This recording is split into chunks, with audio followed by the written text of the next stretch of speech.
Why, hello, everybody. It's Wes, Hank, and Andy, and we are back for our fifth episode of the season of the little show that we like to call the Fan Batch.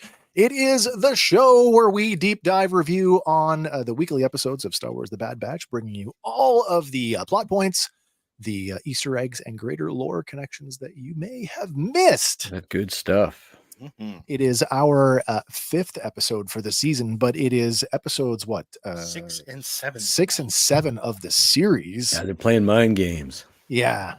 Just before we went, before we went live, Hank and I were just talking about like the reality of how much they're cramming into such a short 11 weeks of period of time. Oh, check in on the comments here. Sarah Hodgson, hello. Hi. Nice to have you along. Hope everything is well. This week's episodes, Infiltration and Extraction. I would say it was a good week. I would think so. But before we can get into that, we need to, I need to let him in the box. Yeah, I know. Exactly. Time to rattle the cage and deliver one of those. It would help if I actually turned the slider up. Let's try that again. Unlock the cage and deliver one of those bad Star Wars jokes. Awesome. There you go. All right. I found this on the internet of all places. No way. And then I slightly modified it to make it actually funny. Oh. Truth be told, why couldn't I've done that with some of the ones that it helps. Or make it more like relevant. Yeah, really. Why couldn't Anakin Skywalker use credit after he was granted a seat on the Jedi Council?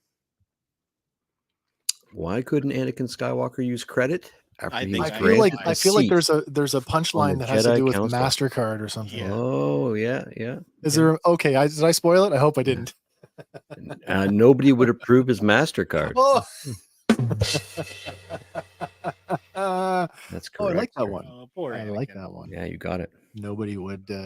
Speaking of Anakin Skywalker, this is a bit of an aside. I've been very much indulging in the latest Forza Motorsport. I don't know if I told you guys this. I took a vintage Jaguar for those of you from the United Kingdom, and I did it as Anakin Skywalker's pod racer. Oh, dope. Nice. And then today I thought, wouldn't it be great if I put a custom license plate on it that says, Annie, are you okay? Oh, wow. That's awesome. That's a story for another time. All right. We're doing a double shot tonight. And for once, I'm not in the hot seat tonight. It's on you guys. It's on Andy and Hank. And Andy, how was your time? How was your March break though with your granddaughter? I had a wonderful spring break, March break with my little 5-year-old granddaughter who came to stay with us for the week. You must be tired. You know what? By the time she went home, it was nice to have the quiet again. But I'm not going to lie. She wasn't home for, I don't know, an hour. And I said to my wife, I said, I kind of miss her already. Nice. So, but you know what? We made a point to do at least one activity every day with her so that, we gave her a full week. And it was super. Nice. Yeah, it was super, super fun. So that's wicked. It was a good time for all of us. Get to have some quality grandpa time, which I very much enjoyed. So yeah. Nice. Andy's going to lead off with Infiltration tonight. So I guess on that note, we should probably talk about our initial thoughts about the episode Infiltration. I don't know if you want to chew on the title a little bit. By the end, we know who infiltrated what. Yeah. But as far as like being some crazy mystery, I don't think it was that like Infiltration, when we last left them last week, we thought maybe we're going to go infiltrate Tantus. Yeah, we were But- all sort of on that. Are we going there already? Yeah, but way Yeah. off. Like we're not there yet. Yeah, it's the enemy is doing the infiltrating. Yeah. But I'm pretty sure that I guess my take home from this is I'm pretty sure I know what's in the pods now. You do, eh? Yeah. I'm still Think not so? sold. I'm still I still think it's any one of those things that we previously spoke about. I'm still banking that the Zillow beast is in the big one. I would buy that. Yeah. At the end of last week's episode, when we were talking about where are we going next, and I actually just one of those off the cuff things, and it's happened a few times over the course of our review series. I've asked a question and got the answer. I said last week, "What's Chuchi up to?" Mm, And there she is this week. now you have your answer. That Well, actually- we don't really have an answer other than she's looking for support in other yeah, governments. well, like right to the head of the opposite government. Actually. Really, Like 'cause she's aiming very high, actually. absolutely. Nice to see Avi Singh again. I like that. I like that character right from the beginning. Mm-hmm. Despite changes that were made this season. Oh well. Infiltration. I thought it was pretty cool. The infiltration. You think it was going to be the batch, and then you're left with like, oh no, Yeah, it's you're it's subverted. actually it's one of our Nice to get clone- back to action too. Yeah, absolutely. Yeah. To have one of our clone baddies infiltrate the fortress that they're currently occupying. Mhm. And like you don't even have to wait, like right off the hop. It's like you get a breather moment and then Oh yeah, it's go. New episode, go. Yep. Oh, all right. This is how it's going to be. Yeah. Did everybody watch both episodes at the same time in one sitting? Yeah. I did not. You did not. Okay. Hank, you and I did. We watched them both together. Do you feel that they were like one large episode? Yeah, really did. You could have probably broke it up even differently, like I think that was intended. Especially with the drastic. I mean, and 5 minutes isn't a lot, but it's pretty drastic in a 20-minute animated show, like, or Oh, give or take absolutely. Yeah, a yeah. 5-minute difference is pretty big. When major plot developments are measured in seconds. Yeah. Yeah. There's a little pacing difference between the two episodes, and I'll get into that in mine, but Mhm. mine starts to be like this sort of Sure. ninja fog lightning fast fight scene for 15 Yeah. minutes of the episode. So And Andy, you watched them in two different Yeah. sittings. And- How did it feel for you watching it broken up like that? Broken up. I kind of wished I'd watched it back to back. Right. Okay. And then again, did anybody have? We've had a couple weird like off puts this season already, where we've come together and we've said, "Oh, I got more out of it the second time around." Any of those feelings from either of you this week? Like any reservations about it? Watching it just the first time through before you did your analysis? I was going to put this in the chat, but I decided I wouldn't like, time got away from me that day. I was at work, but Yeah. I came home from work Wednesday and Lauren's like, what are you Yeah, yeah. doing? And I'm like, I don't know what's for dinner. She's like, you're going to watch You- the Bad you're Batch? not I'm gonna like, watch. I fucking forgot. I was, you know what I mean? I was so Yeah, yeah, yeah. underwhelmed by the previous episode. I actually forgot that it was Wednesday. And Like, you I'm and a- I I'm shared that. 3 a.m. guy watching Yeah, yeah, yeah, Andor yeah. And all those other things, right? Like, so, And you and I Um, had shared that sentiment with last week's episode, Yeah. how it was like, oh, I'm but I was super impressed with this episode. There's a stand up and cheer moment in one of Yeah, mine, yeah, like, yeah. where I'm like, I feel this week was a definite redemption week in terms of in quality. more ways than one. Mhm. Yeah, absolutely. Yeah. Oh, and, but if- Emotion Monkey. What's Hello. happening? Hello, Emotion Monkey. Nice. But to if have I you had on. one beef, actually going over my episode with the fine tooth comb. Yeah, I'm sure, maybe yeah. Andy found the same thing. We happened at the same time, basically. Darkest episode ever. Darkest, Just crazy. thematically. Like no, Yeah. like Visually, visually. I- Oh yes. Okay. So It was a That's a great- nightmare. I had that's a to great adjust point. every single slide. watching it on the television this week, I had to agree with you on that. And I don't know if that's like, are they doing that intentionally? Like, I it is so think hard. so. And I have a new TV. Like, I have a TV that's less than a year old. It's already as bright as it can go. I had to raise the black level. Yeah. I had to punch the black level up It's by like not to 10 save points. assets or anything, because when you twink those photos. Everything Everything's looks there. great. Everything's Yeah. there.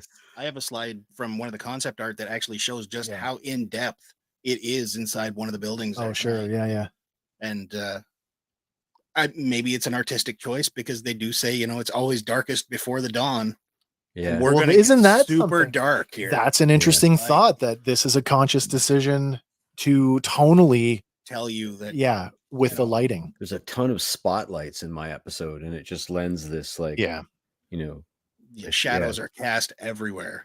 Oh, yeah, big time. Yeah. All right. Are we ready to get into it, guys? I Do think it. so. Well, I'm going to hand it over to you, Andy, and take it away, man. Alrighty.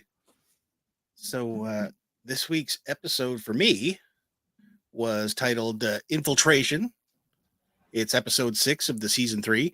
Originally aired Wednesday, March 13th, 2024, alongside episode 7. It's got a listed runtime of 28 minutes, but comes in at 24:45 without the titles and credits. Does that make it our one of the shorter ones then so far this season? Shorter, but still Average? breakneck. Average? Yeah. This one here is directed by Stuart Lee and written by Brad Rao. It's also edited by Mitch McDonowitz. I apologize for that name. I will get it right at some point. Mitch Michanovitz. McNovitz, I think. Do you have I'm is not it in your sure. notes? Miknovitz, there we I- go. In your notes? I had it in one of Can't my be notes. mad at the Okay. confidence of Miknovitz. Yeah. No. But the synopsis reads: the batch reunites with an ally in need. And we open our episode this week on the moon known as Pantora. Yeah, back to Pantora. We're going to Space India Yeah.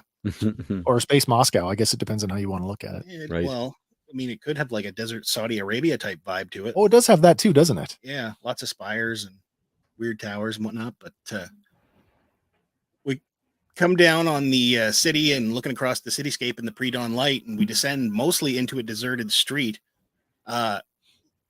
And it's lit only by, assorted streetlights and shop signs. And we find a hooded figure in a weathered clone armor accompanying a droid and a man who we will find out are GSA and Senator Avi Singh. We do get a small bit of Orabesh here on one of the signs, Nice. and it's partially cut off, but what it reads visible is Ando and Wraps. We're calling that a restaurant, I guess. I'm guessing so. I would think so. The Sure. Nice. majority of them are food themed. Mando Trandoshan wraps. I don't know. I'm Maybe in. Sando and Wraps. Yeah. Sandos. But anyway, Hondo. Ando Wraps. Hello. it's your pal The Hondo. R is cut off, so it could be Andor and Wraps. Yeah, really. But unbeknownst to them, a clone assassin peers through his own scope down on them, taking note that other clones are keeping watch. And the scope moves from our hooded clone to a sign which reads Aqualion Seafood, I'm pretty sure. Nice. Aqua Lion Seafood. That is another interesting Yeah. restaurant. Now, I might be wrong on the Aqualion part, but the bottom definitely reads Seafood. It is seafood. Okay. Before that, they zero in on a clone trooper who's hidden in shadows on one of the walkways above it, and the clone assassin stows his rifle and enters a hatch leading downward. Down on street level, we see a droid, a senator, and the hooded clone making their way down the street, and a sign behind them reads snow cones. Nice. So, No cones in Star Lots of Wars. food there. I like Wicked. that. Yeah. The hooded clone radios to the clone trooper above, who happens to be Hauser, who we met back in season 1, episode 11. the Good old Devil's Hauser. He's alive. Yeah, That's awesome. Did anybody wonder about him? I did. When After we they saw got him arrested, and taken away, it's like we may never see this guy again. Yeah. And then here we are. Hauser, having not seen the clone assassin, gives the all clear. We then follow our trio as they continue down the street, and we pass more signage. And some of it is the same as before, but one new one features the Orabesh characters in reverse. Reading Sulkel Sorge, which is really weird. So, Okay. yeah, That must be in another language. it could be. It's just using the Orabesh alphabet. Yeah, but it is backwards from our regular Yeah. looking. And I'm trying to read it backwards, would it make more sense if it was Egluas Gir? Oh, you know what? It does. Gyros. It's euros. Oh, for fuck's sake. That's It's gyro- hilarious. It's Euros. Well, there we go. Yeah, have you- I should have written Elculo. I can't say the top word. Elko's Elco's euros. Oh, Euros. there you go. Wow. So we've got snow cones and euros in Star Wars. Yes. It's just a I want a tasty Star treat Wars down this Euro aisle. now. But our hooded clone radios to Clone Trooper Greer inside the establishment, and he gives the all clear.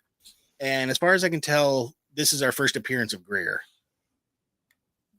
Sorry, who? Greer. Greer. Yeah. I don't recognize the name. Yeah. No, I had looked it up and I could only find a single entry on Yeah, StarWars.com, and it was this episode. This episode, First okay. appearance. But he looks like he's from like the Kashyyyk. You know, his palette is the I can't recall the division that was on Kashyyyk with Yoda, but that's the palette he's wearing. The commander was Gree, but he was Yeah. camouflaged. Yeah, Yeah.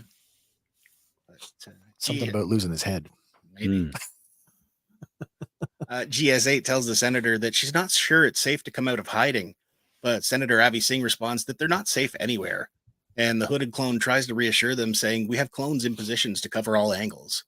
And as they approach a door, a Pantoran guard opens it and they head inside. Leading them further inside the empty restaurant, we find someone pouring tea in one of the alcoves. And as the hooded clone pulls back his cloak, we do confirm it's Captain Rex. He apologizes for being late, but extra precautions had to be taken. And we also find that it's Senator Rio Chuchi who's pouring the tea. And she invites Singh to have a seat. Rex leaves them to it. Chuchi apologizes for all the secrecy, but notes it's necessary. And Singh tells her that her request was unexpected as they were on opposite sides during the Clone Wars. But she tells him she believes that they are now united in wanting the same things as she slides a cup of tea across the table. Did anybody go back and revisit the episode where they had to go and get him? Did he talk about his motivations in that other episode? They were fully separatists back then, but yeah, the clone or the Empire had, invaded basically. Right. And it was like day 2 or 3. Yeah. Yeah, it wasn't very long, was it? Yeah, but the batch managed to get him out, right? So yeah. Well, yeah, it's weird that his contact would be Sid, like that he would reach out into the to the criminal underworld, and there you Republic underworld, like that side of the galaxy kind of action. It's an interesting choice. This is a big moment though. What she's doing here is aiming very high. This is not Luthen Rail recruiting a little sneak thief to a greater cause, right? No, this is like two leaders sitting down saying, this "Hey, is big. This is Mon Mothma sitting down with Leia and orchestrating." I was going to say, presumably Chuchi still has a seat on the Senate. Yeah. So I mean, she is huge way, risk here. Way out there, and it really it takes us back into the Clone Wars and digs down into that, and it lets us know that the stakes are so high everywhere in the galaxy, all sides. Yep. And they're starting to take notice of what's actually happened. But Singh tells her that though the separatist Senate no longer exists, their desire for true independence has not faded. And she agrees as the growing sentiment among her people as well. She relays that there are whispers that the Emperor is concerned that planets and systems may unite against him. And Singh counters that it would be difficult to do so as they have no unifying leaders on their side. But Chuchi notes that's true. Yeah. That the Emperor must be cautious as public opinion could turn on him quickly. She also tells them that he cannot strike openly, but Singh responds that didn't stop them from invading planets, including his own. Mm-hmm. But he's committed to doing anything to help his people and Raxus. And he leans forward and asks just what she has in mind.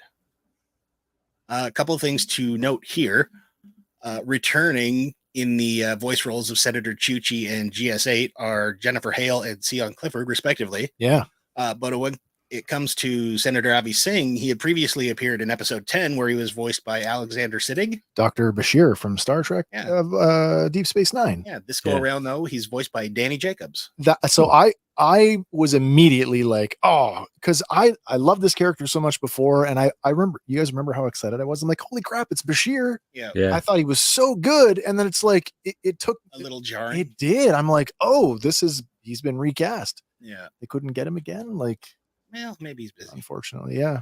But also in this week's databank entry, we get concept art for the interiors of the restaurant by Colas Gauthier, as well as concept art for the teapot and cups that Chuchi's using by Taylor Chojecki. Okay. And like they sampled a whole bunch of different ones before they settled on the final design. But I didn't That's pretty actually, cool. I didn't look at the data bank this week, so I didn't see any of this stuff. I'm seeing it real now cool. for the first time. So well, it's you're very gonna cool. kick yourself for not looking, because there is one right up your alley coming. I saved it all because normally I'm all over this stuff, but with me not writing this week, I'm like, no, I'm not going to look. Fair enough. Yeah. Fair enough. But we skip back to outside and we find that the clone assassin is running along a dimly lit tunnel underneath the street. And he makes his way up a ladder to an access cover and emerges on the street right in front of the restaurant door. From behind, the clone assassin takes Greer by surprise, rendering him unconscious before darting back into the shadows. Outside, Hauser patrols and radios for a check-in, and clone trooper Sampson relays his position is cold but quiet. He then hails Greer, but Greer doesn't answer. And inside, Rex dons his helmet as Hauser radios that Greer isn't responding and the kitchen needs to be checked. But Rex looks out and actually spots the assassin and cries out, "Intruder, protect the senators!" And multiple Pantoran guards, as well as the clones, block the alcove shielding the two senators. The one thing that caught me was just how, and I mean, we've heard this before in other medias, just how effective somebody who is highly motivated can be.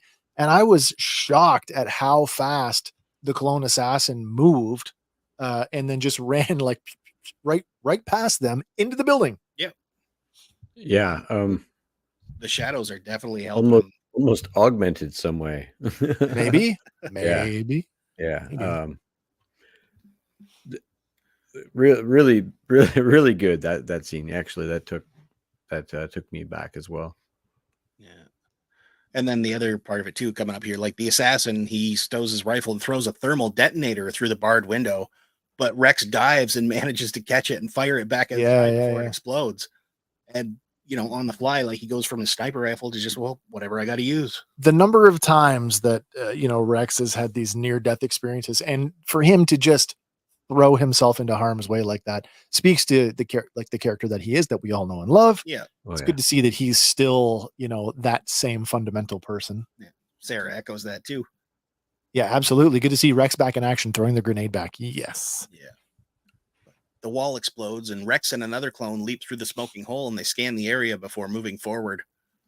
Quickly, though, they end up finding Greer's body near the now open manhole cover, and they descend into the tunnels in pursuit. And with a lead on him, though, the clone assassin, excuse me, slaps a charge on the wall as he runs, and it detonates just as Rex and the clone near it, knocking them off their feet and rupturing a steam pipe, which vents into the tunnel. They're not down long, though, and they're back on the hunt. Meanwhile, the clone assassin has made his way to the top of the tower where his vehicle awaits him. But before he knows it, Hauser arrives on scene on a speeder and stuns the clone assassin no less than 3 times, dropping him. Interesting that it's taken that many stun blasts to take down a clone. So is that speaking to the clone, or is that speaking to the armor? I have a theory here, and I think it speaks to Hauser. Like, I am not going to let you go. You're going to get it for sure. No, for sure. What I meant was we've seen 3 people to take him down. Yeah, that's what I mean. We've seen people drop from just a single stun blast. Yeah. And I'm talking like people in armor. And then when you see what Clone X goes through in the next episode, and you're like, wait a minute. So, like, I think we have now. I think this is our precursor to the Death Trooper. And whether this is season 1, whether these are the guys in the pod or not, these are definitely the clones they're trying to augment. Whether it's through M count they said before they got Omega, they came in the room and they told Hemlock, we got one to work. We have a successful, but it's not better. Diminished. Right. So this is my theory, is that diminished M count clone was Crosshair, and that they mixed him with these clones in order to get these abilities that he has. Right. They all seem to be in it. Yeah. I don't know. It's a theory. It's a Hail Mary, but yeah, absolutely. Got a comment coming in from Facebook. It says, what about the angle of deflection off the armor? That can play a factor too. I never considered that, but I don't see why not. I don't know. I just likened it to, like, Hauser is looking at him. He's there. He's not going to get away. So I'm going to triple tap him. Make sure it works. Almost like he's a little maybe angry. A little bit, yeah. It's not going to kill you, but I'm going to make it worth it. I'm gonna make sure you're down. That's another way to think about it too. Yeah. Screw you. Stay down. Yeah. You will go down, or I will put you down. Yeah, really. But Hauser dismounts and opens the assassin's visor, revealing a clone face inside. Okay. Who here, by show of hands, thought it's going to be Tech? Am I the only one on that bandwagon? You that's are. a slow burn. You are. It's going to be a slow burn. I'm coming back to that later. Yeah, I know. I'm prepared for that. In fact, actually, Okay, good. I'm prepared for that. Are we going to be friends afterwards? Yeah, hell yeah, always, Yeah, Good. forever and always. Hauser then radios to the rest that he's got the assassin, and it's another one of those shadows they keep running into. Sure. And later on, we catch up with them speeding through hyperspace in their shuttle. And inside the shuttle, two clones are standing watch over the unconscious assassin as Rex talks to Senator Chuchi on a holotransmission. He relays that they've secured the assassin, but he advises both senators to keep a low profile until they know more. And if they get any information from the assassin, they'll pass it along. I mean, the last thing they need is an Imperial operative running back to the chain of command and saying, oh, by the way, there was a Republic senator hanging out with a separatist. Yeah. And like, but they knew. I mean, did they? Because at this point, we don't know who the prime target was. I guess all we know is like it's one Omega, but yeah. Why they're, I mean, as much as the clones and Rex and his group are as much as Rex and his group of clones are gathering intel on the Empire, is the Empire running counter? These operatives, they operate with some sort of anonymity, like some sort of like in between the regular ranks. Yeah, they do. Well, we find out right up until well, we get someone to try to pull them in line. That's later on, though. But then next episode, we find out just far out of line they'll go. Yeah. Doug Illingsworth there. Clone Wars is the GOAT. Clone Wars is the GOAT. Yeah. And this felt very much like an extent, like an epilogue episode of that show, more so than the other show episodes of Bad Batch around it. Like maybe the first episode more so, but this really felt like the roots were going back deep on this one. Yeah. You watch the experience of the clones, how they react to battle, and it's like you said with Rex and the grenade, it's awesome to watch. Yeah. But Senator Chuchi thanks Rex, and the call terminates. And he walks back under the red interior lights of the ship, and Hauser asks if Rex thinks the assassin will cooperate. Rex doesn't think so, but they have to try.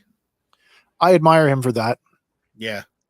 TJC! Evening, gents. Hope everyone is well. I think we're all doing great, to be honest. I think everything's great. Hope you're doing well where you are tonight. Hope everything is well. Some of that green Brannigan. Are you enjoying a Brannigan tonight? That's awesome.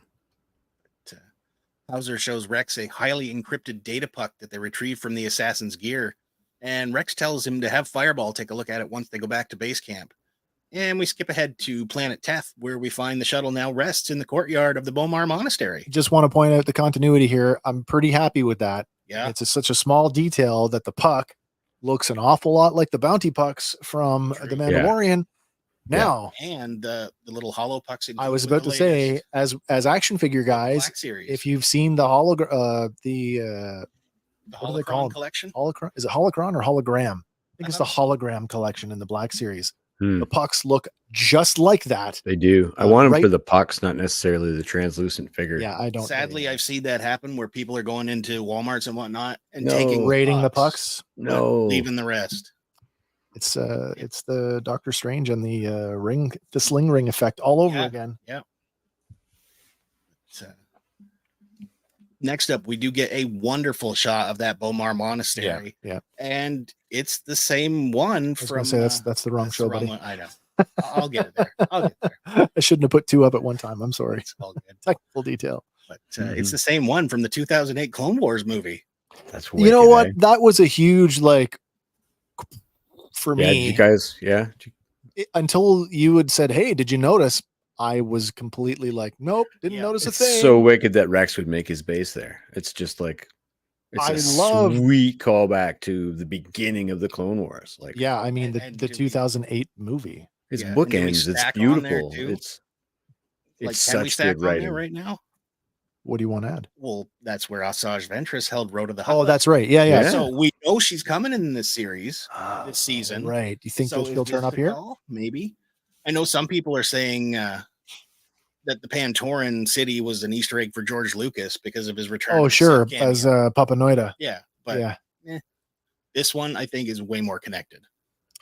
Oh, absolutely. I mean, this is self-referential, like to a T, like Levels, crazy levels. as we've already It's bookends, considered. man. This is in- for some of these clones. This is the last.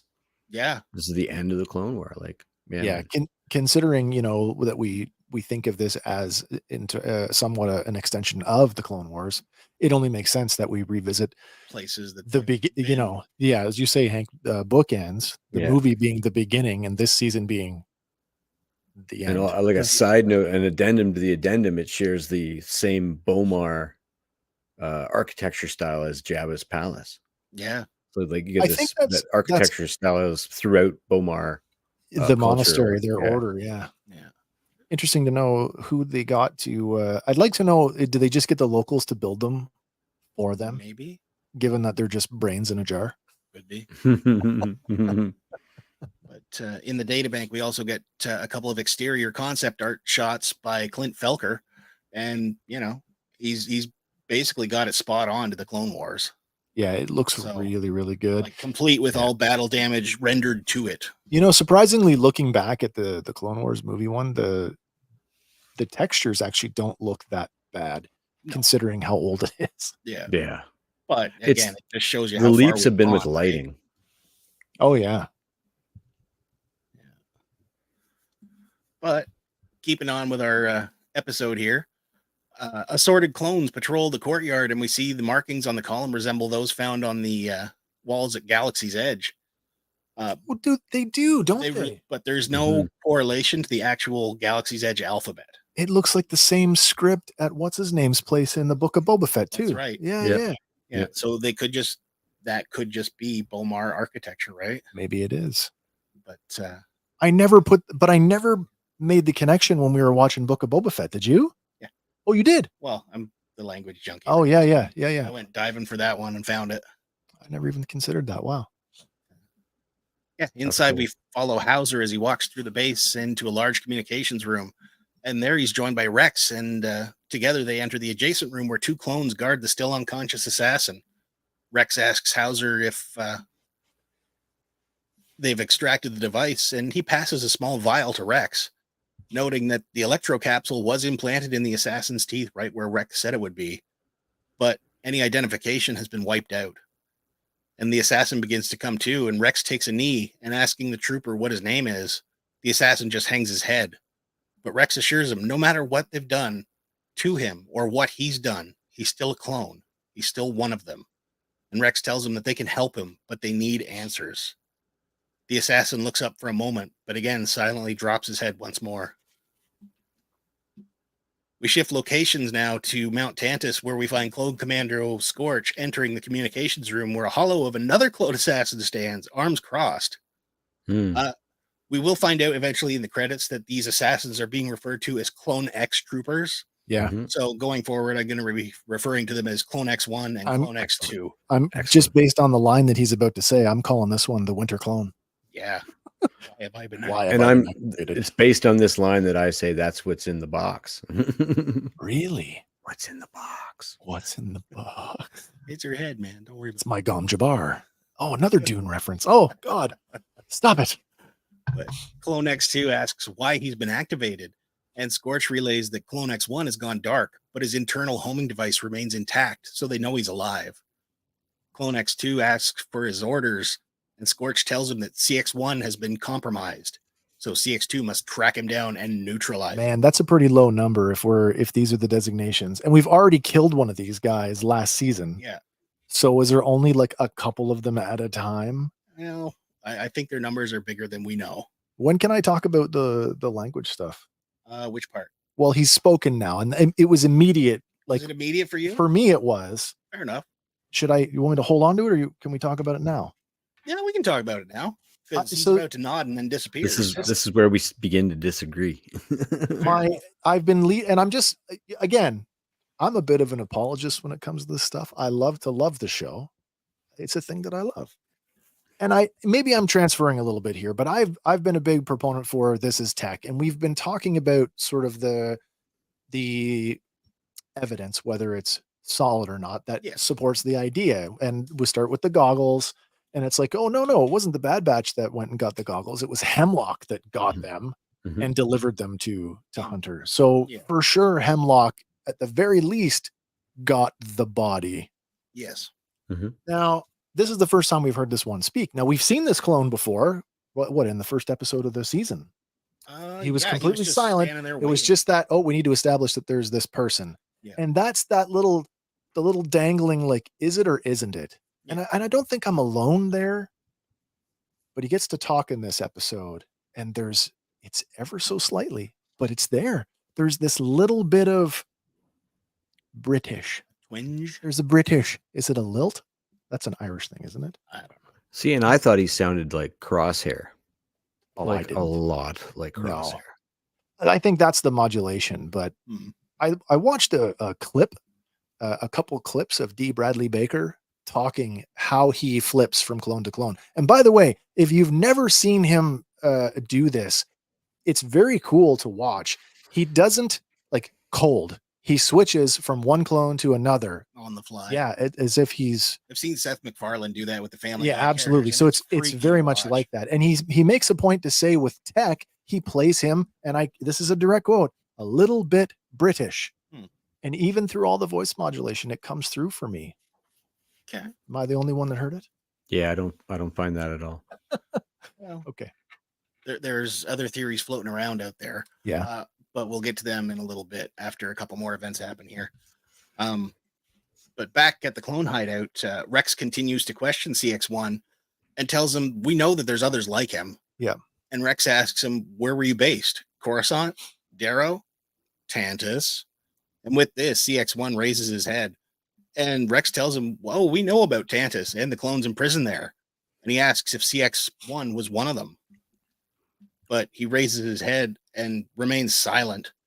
Hauser pulls Rex aside and says, you got to push him. You have to push him harder. But just then the door opens and Fireball beckons him back into the main room. And Fireball tells Rex that the data puck was a target register. And Rex asks, who was CX1 after? And we find out that it was Senator Singh on the list. So that's why he was there on Pantora. Going for Singh. Oh, so he's a troublemaker. Yes, but he's on the list. So right? Check the intel of the Empire out there, right there. Yeah, how deep that thing goes. Is that a loose end for the Empire? I would think so because he got away on Rax. They're targeting Singh, but on Pantora. They know this meeting's about to happen. They're trying to stop the meeting.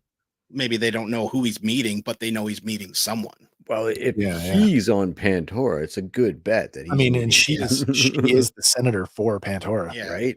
Yeah. So that's what I was trying to get at earlier. The intel. Their intel is deep. That's what he's been dispatched. Yeah. But it wasn't just Senator Singh. There were others, and Fireball activates the puck, and a hollow of Omega appears. And Rex tells him that we need to contact Echo and Hunter and let them know. And Hauser says they should bring them in instead. But Rex says no, as he doesn't want to involve them. But Hauser states it's too late, as Crosshair is with them. And this is their chance to question him. But Rex notes Echo already did that. But Hauser is insistent, saying we haven't. I like this. On the tail end of our conversation from last week, and Hank, you had said like you were trying to think of like when did he betray them? Maybe he didn't betray the Bad Batch, but he betrayed every clone, in the sense that there are clones that are harboring some really deep resentment for him. Yeah, and this is a great example of that. Yeah. He asserts that Crosshair knows more than he's saying, and like a final demand, Hauser tells Rex that if they want to locate Tantus, they need Crosshair to talk. Hauser heads back into the room with CX1, leaving Rex to ponder his thoughts. And then we cut to hyperspace. And we find the Remora, and inside Hunter enters the bridge while Wrecker plays with Batcher on the floor. And in the second row, Crosshair sits and chews his toothpick and exchanges a glance with Omega. Hunter asks Echo where they're heading, and he tells him it's a base of sorts. And Hunter questions why the detour when he thought the rendezvous with Gregor was top priority. But Echo says he'll pick him up after dropping off the batch. And Hunter asks if Echo knows why Rex wants them there so urgently. But Echo tells him he didn't say, but it must be important. And Hunter then looks over his shoulder to Crosshair and then to Omega. And now she is chewing on a toothpick as well. Is that wicked? It's funny Yeah. how much Notice she's emulating amazing. him. Yeah. She's like, a parrot. Like she's absorbing all of this Yeah. from all of them, you know. Yeah. Again, we see she's constantly picking up traits and skills from her brothers. She's had 2 seasons, of absorbing everybody else, and so now it's funny that they didn't notice it before until now that Crosshair is back, and it's like, wait a minute, Yeah, such a what's she noticeable doing? trait. Yeah. Wicked. Yeah. But later on, Rex, Hauser, and the other clones gather as the Remora comes in for a landing. And once landed, the ramp lowers and Omega and the Bad Batch exit the craft. And Rex and Hauser march forward to meet them with stern looks on their face. Wrecker remarks that they don't look happy to see them and then gives Crosshair a shot in the arm and laughs, just like old times, huh? Rex thanks them for coming and then gives Omega a small nod, which she returns. And Hunter tells Rex it's good to see them, but Hauser jumps in and says wishes he felt the same.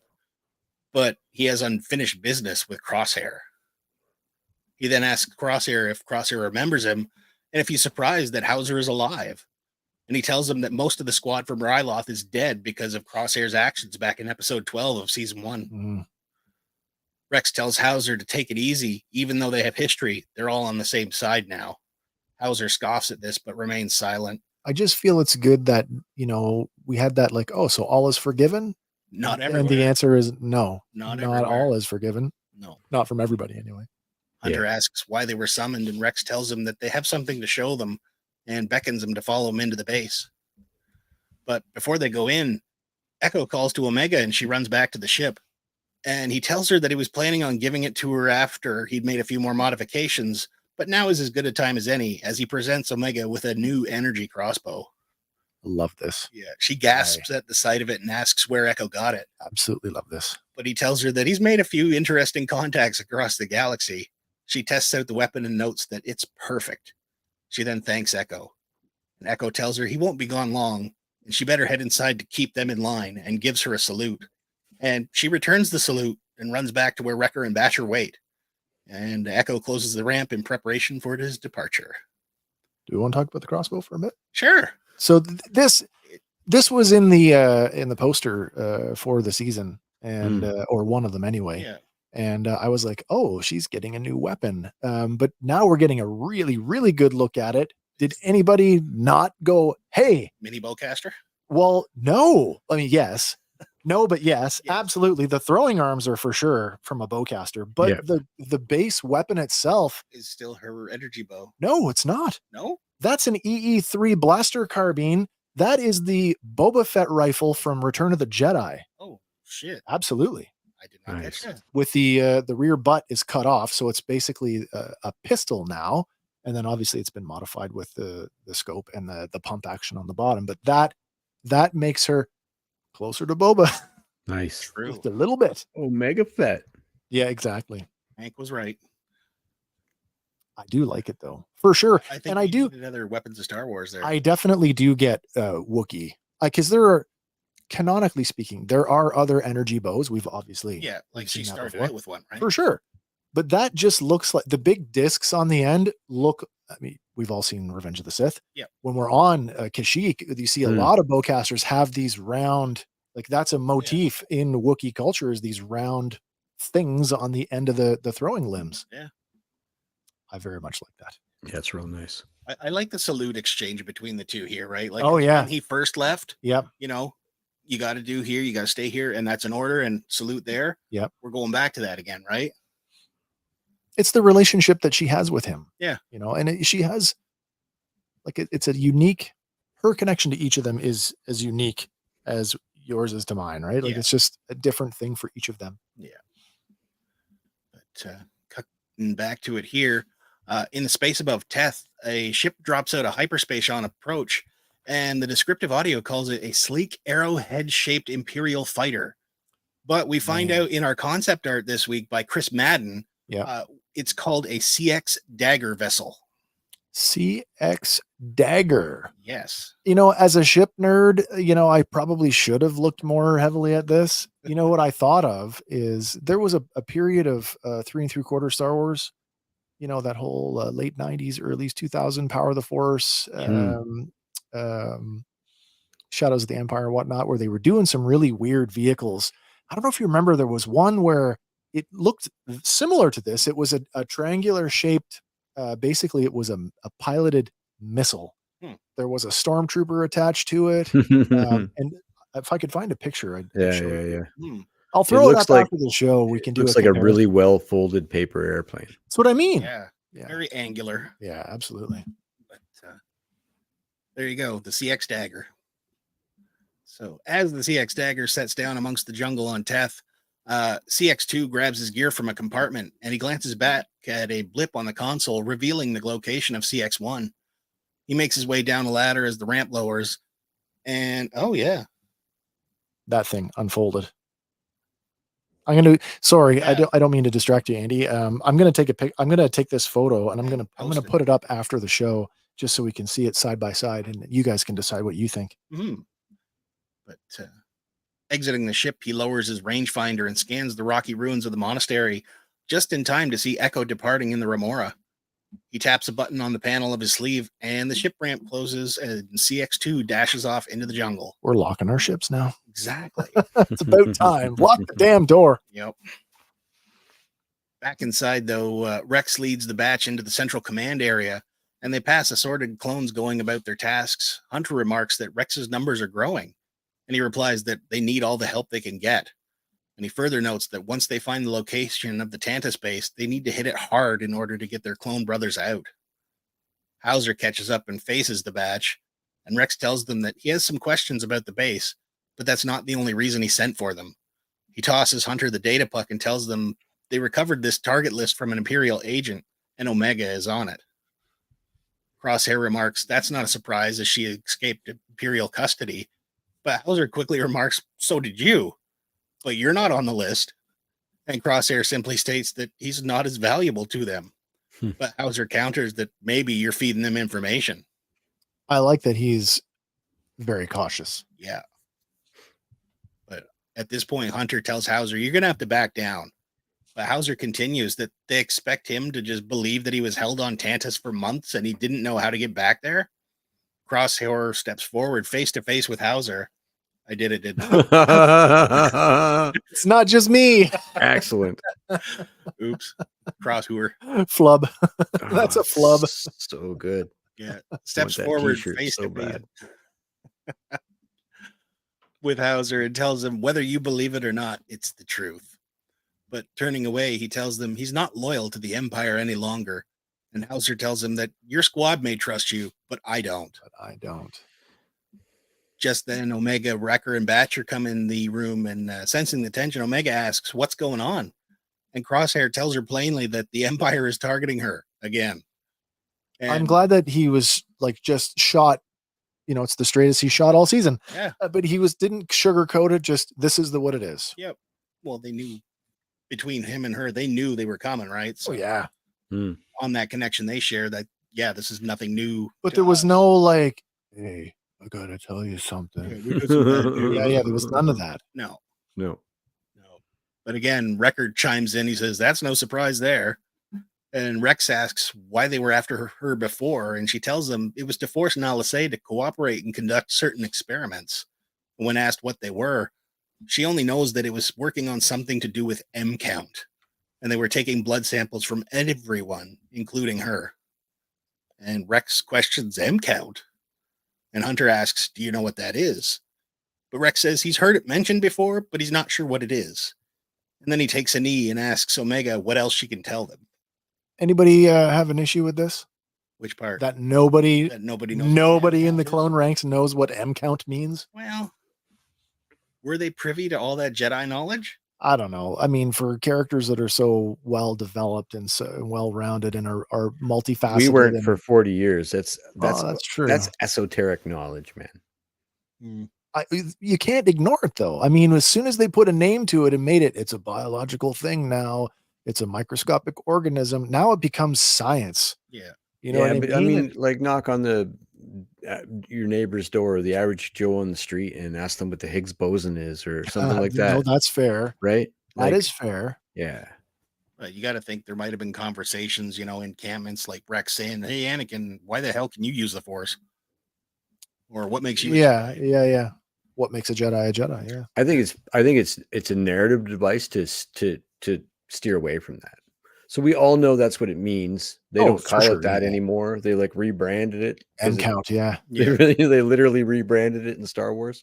And we all know what it means. And so I think them not knowing what it means is a narrative device to add that mystery back to the Jedi. It's certainly not a deal breaker for me. And in the sense that, like, the Empire went to great lengths to try to erase the collective memory of the Jedi. Yeah. You know, I can buy into it. I was just Yeah. like, oh, like if anybody, the guy who spent 3 years, shoulder to shoulder with a Jedi Yeah. might have had a better idea. Like you just don't advertise what makes you tick. No, I guess not. Maybe, I don't know. Yeah. But we cut to outside and we find that CX2 is scaling the stone spire before slipping in through a fissure into the base. He stealthily makes his way through the courtyard, slapping explosives on the first shuttle. Hurrying to the next shuttle and avoiding the patrolling clone trooper, he plants another explosive and runs off. Once again, one highly motivated individual moving with, speed and aggression. Yeah, and like he's already planning his out plan, right? Oh yeah. Like this is your Fast and Furious, or not Fast and Furious, Triple X. When he goes in and he starts planting all the bandage bombs. Or John Wick when he pre-positions all of the firearms in the tunnel. Yep. But back inside, Omega tells Rex that they escaped, but there wasn't enough time to free the other clones, and they have to find a way to get them out. And her expression relays that this is still weighing on her very heavy. And it's not the first time she's brought it up, but Rex rests his hand on her shoulder and says reassuringly, "We will." So she's carrying a burden, like, "Oh, I left my brothers behind." Even though they're not her squad. But she's been that way for since they left. Yeah. I got to go back. I got to do this. Yeah. I wish I had done more. We can't leave the ship yet. I got to get the coordinates, but it then blows up. There's another thing going on here. Like, like Crosshair said last episode, you're still, or she's older than him, but she's still a kid. Yeah. I mean, for her to take on that burden, yeah, that's pretty big for a kid who's ostensibly what, 12 or 13. 12 or 13. It's weird too, because she like really takes what Rex says to heart, because in the next episode she's almost aloof about everything they go through. Yeah, it's almost strange, actually, I find. But from behind them, a door opens and Fireball calls out, "Chow time," and he tells them it's Gregor's recipe with a few of his own spicy modifications. All right. And enthusiastically, Wrecker says, "Now you're talking," and falls in to step behind him with Batcher and Omega in tow. Kind of alludes to when we meet Gregor in Star Wars Rebels. They're living on the ATTE, and what's he doing? He's cooking a meal. Yeah. I have a little special shout out to Gregor in mind, because I didn't actually realize he was in this episode. I missed him. But he's in this episode, is he? He's just in the background. Yeah, I've seen him in a couple of the shots already. Plus the mention. Oh, that's right. Yes, yeah, I forgot. I just didn't catch it. Yeah, they don't go out other way to name every clone in this one. But no, you're right. Actually, this is a question that I had. Was did you get the impression that this place is much more busy than what we're led to believe? That there are more clones here than get actual screen time. Yeah, and if nothing else, this is just like a base for them to stop and go while they're off doing stuff. Like look at Echo. Yeah. Like he's taken off to pick up Gregor. Yeah. Got one coming in from Doug. Doug says, this episode gives the Rebels Rex episode so much emotion. Yeah, I guess it kind of does, doesn't it? Mm-hmm. But, Crosshair tells them they got to wait, as there's more they should know. And he tells them that not all the clones on Tantus are prisoners. Some of them are loyal to the Empire. And he continues that there is a division of clones trained as specialized operatives, and initiated into a secret deep cover program run by Hemlock. Well, there you go. So C1 and C2 does not In the pods. doesn't really lend itself to divisional sized units. Well, Unless he just means division as there's an arm of guys that are Yeah, over a here. wing. Yeah. I think division. I'm like, oh God, yeah. thousands of them. But he Branch tells of the empire. Yeah, really. He tells them that their identities are erased and they undergo conditioning. And the few that make it through come out different. So Well, this is lots it, go like- in, not all come out. Yeah. So you think the pods are part of the conditioning process then, Hank? I think that's like, why was I activated? He's belligerent when he delivers Yeah. the line, British or not. Yeah. Why have you activated me? Why have I What been can I do for activated? you, sir? What is thy bidding, my master? Or something like that. You know what Yeah, I mean? yeah. Like, activated. He was in stasis. Mm. Could be some of the back ones, but I still think those 4 front ones, because of the Sith runes on the floor. Can I dip into legends for a second here? Yeah, go for it. Did maybe this doesn't mean anything to you, Andy, but Hank, did you did you equate these clone assassins on some level to Emperor's hands? Yeah, I mean, a tiny bit. Yeah. Like, Yeah.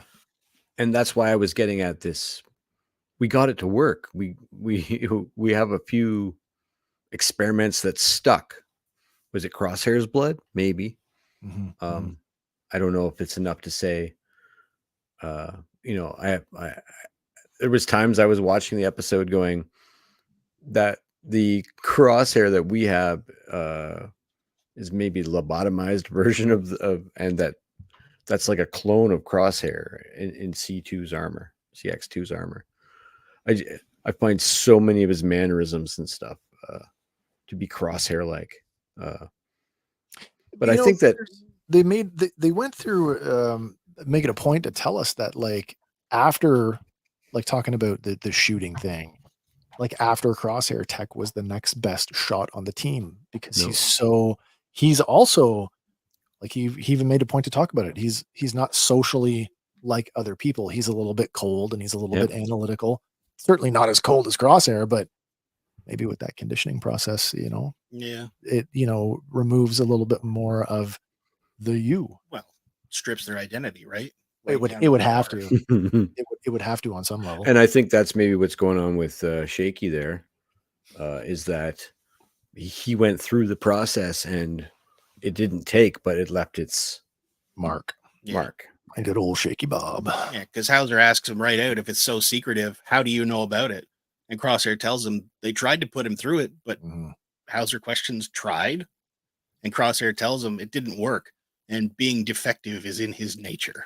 Yeah. See, now and I'd said this before too, that the idea of like, and this is all predicated on the notion that in fact, this guy, C2, is Tech, that it didn't work. But Tech, the individual, is smart enough to play along with it until he's given the opportunity or be faced with, and I use the Omega as the example, like, no, Tech, it's us. Remember. So there's a there's a couple lines of dialogue in my episode that that lean into that, like that where I start to lean your direction, where I would say, okay, those little dangling participles, if you will, are enough to make me go, okay, at least think about your thoughts.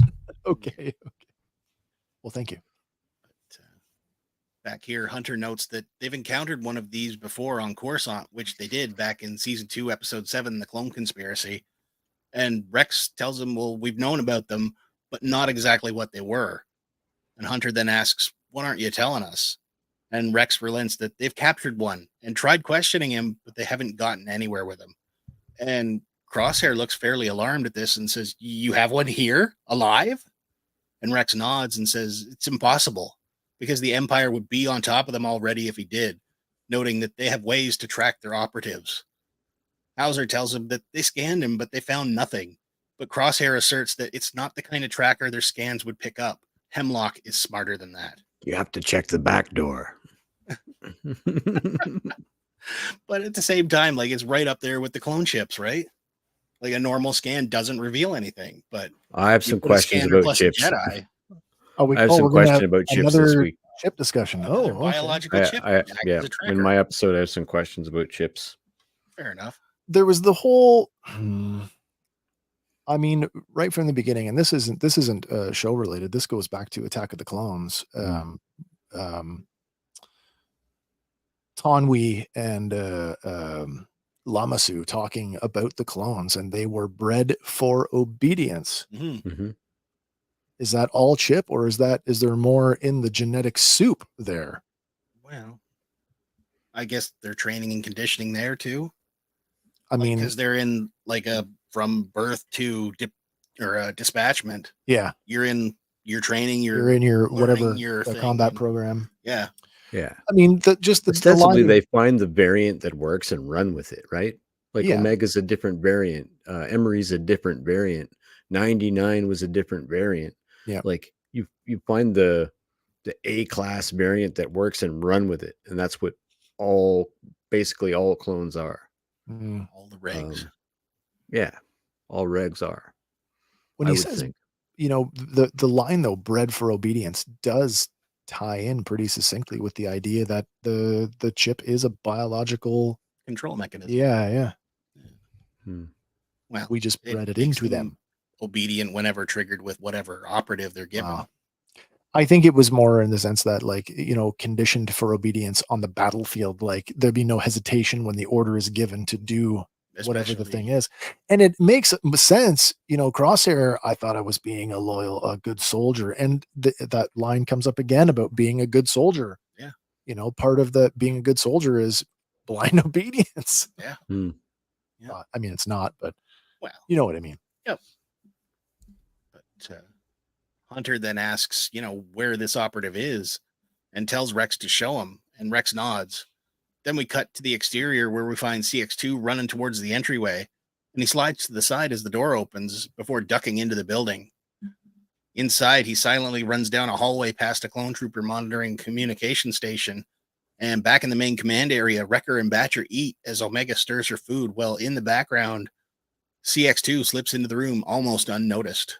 That's the thing that kills me. Like, you just like in there. Fast and silent. Yeah. But Batcher does take notice and looks up from his bowl on the floor, sensing something is off. If they didn't have a dog, I know somebody would be dead. This Lurka Hound is just, you know, paying for herself a million times over. Well, she's part of the team now. She absolutely.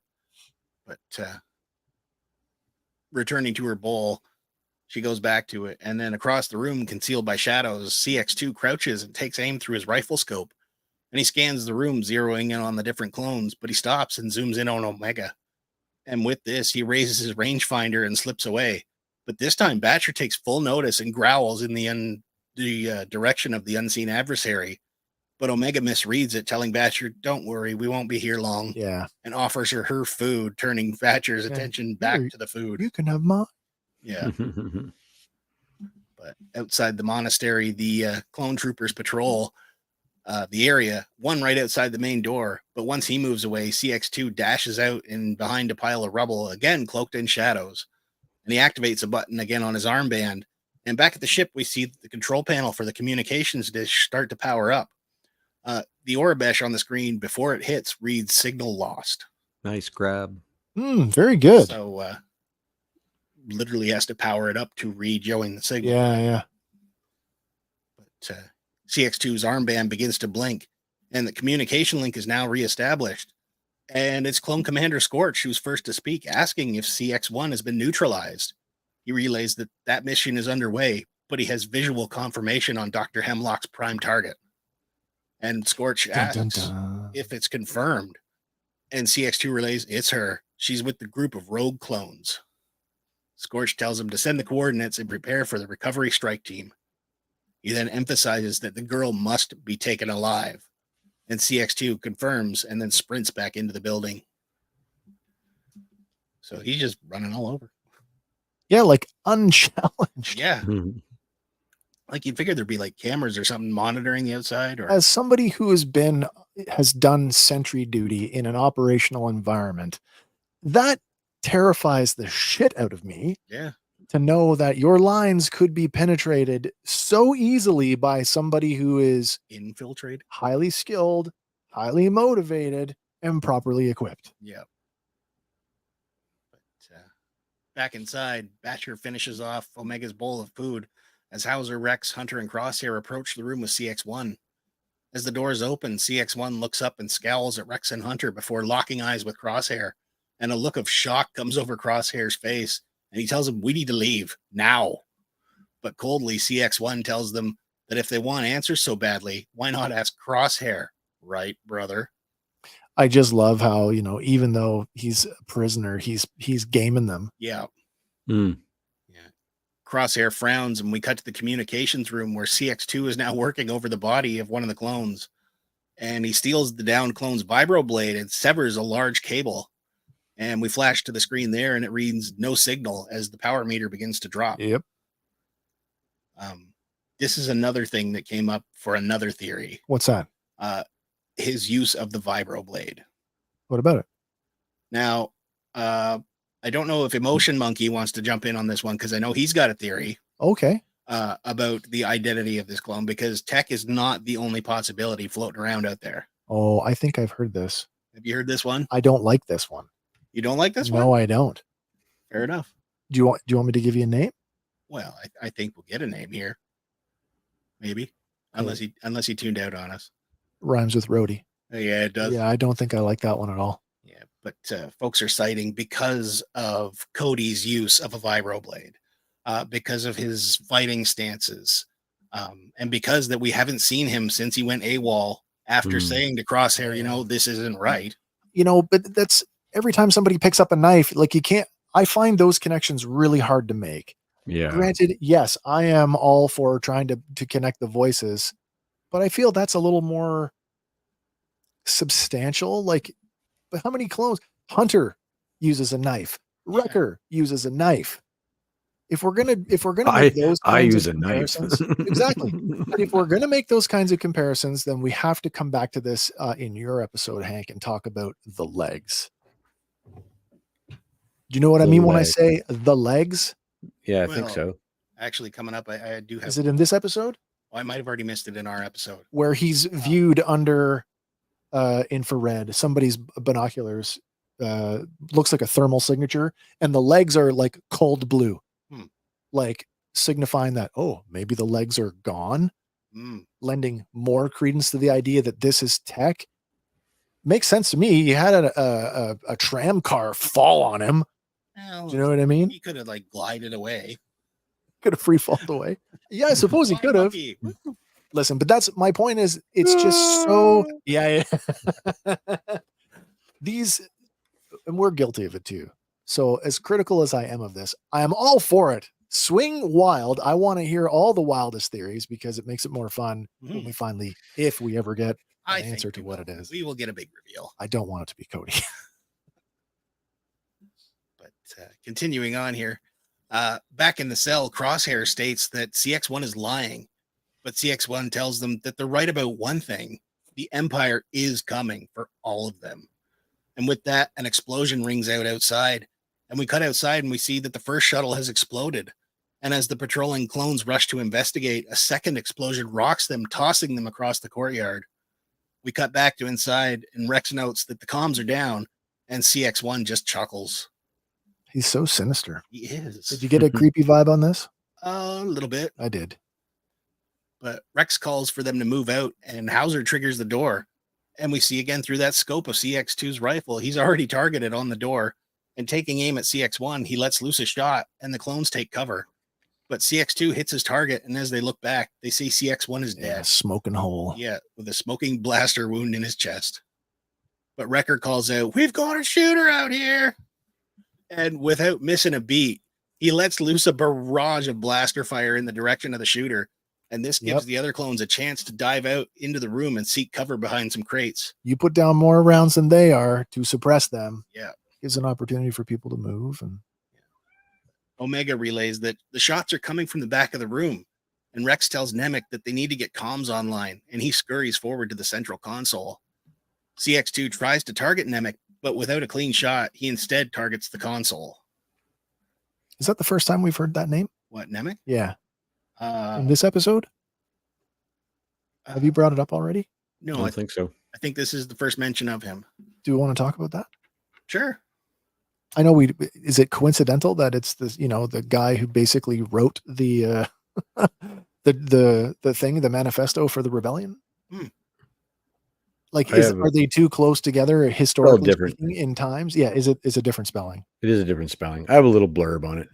Just like Fireball and the Fireball from Resistance. It's a big galaxy. It's probably like John or Steve. No connection there. Okay.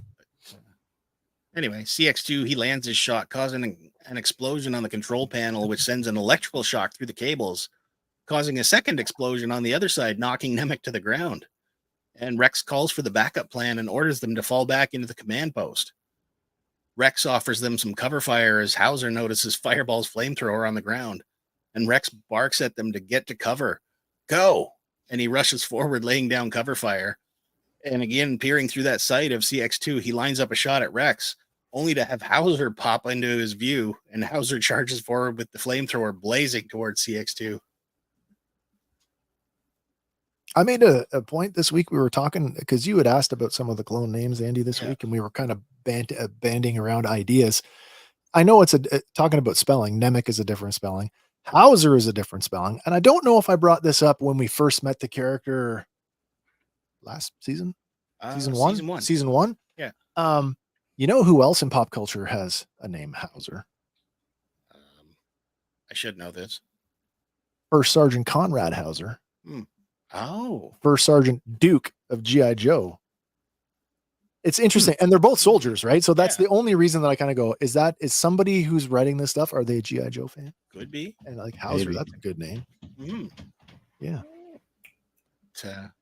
CX2 manages to tag Hauser in the shoulder, causing him to fall to the ground and lose his grip on the flamethrower. And as he does so, he inadvertently knocks some thermal detonators to the floor, one landing directly in the path of the flame. Oh, the old pilot lights there.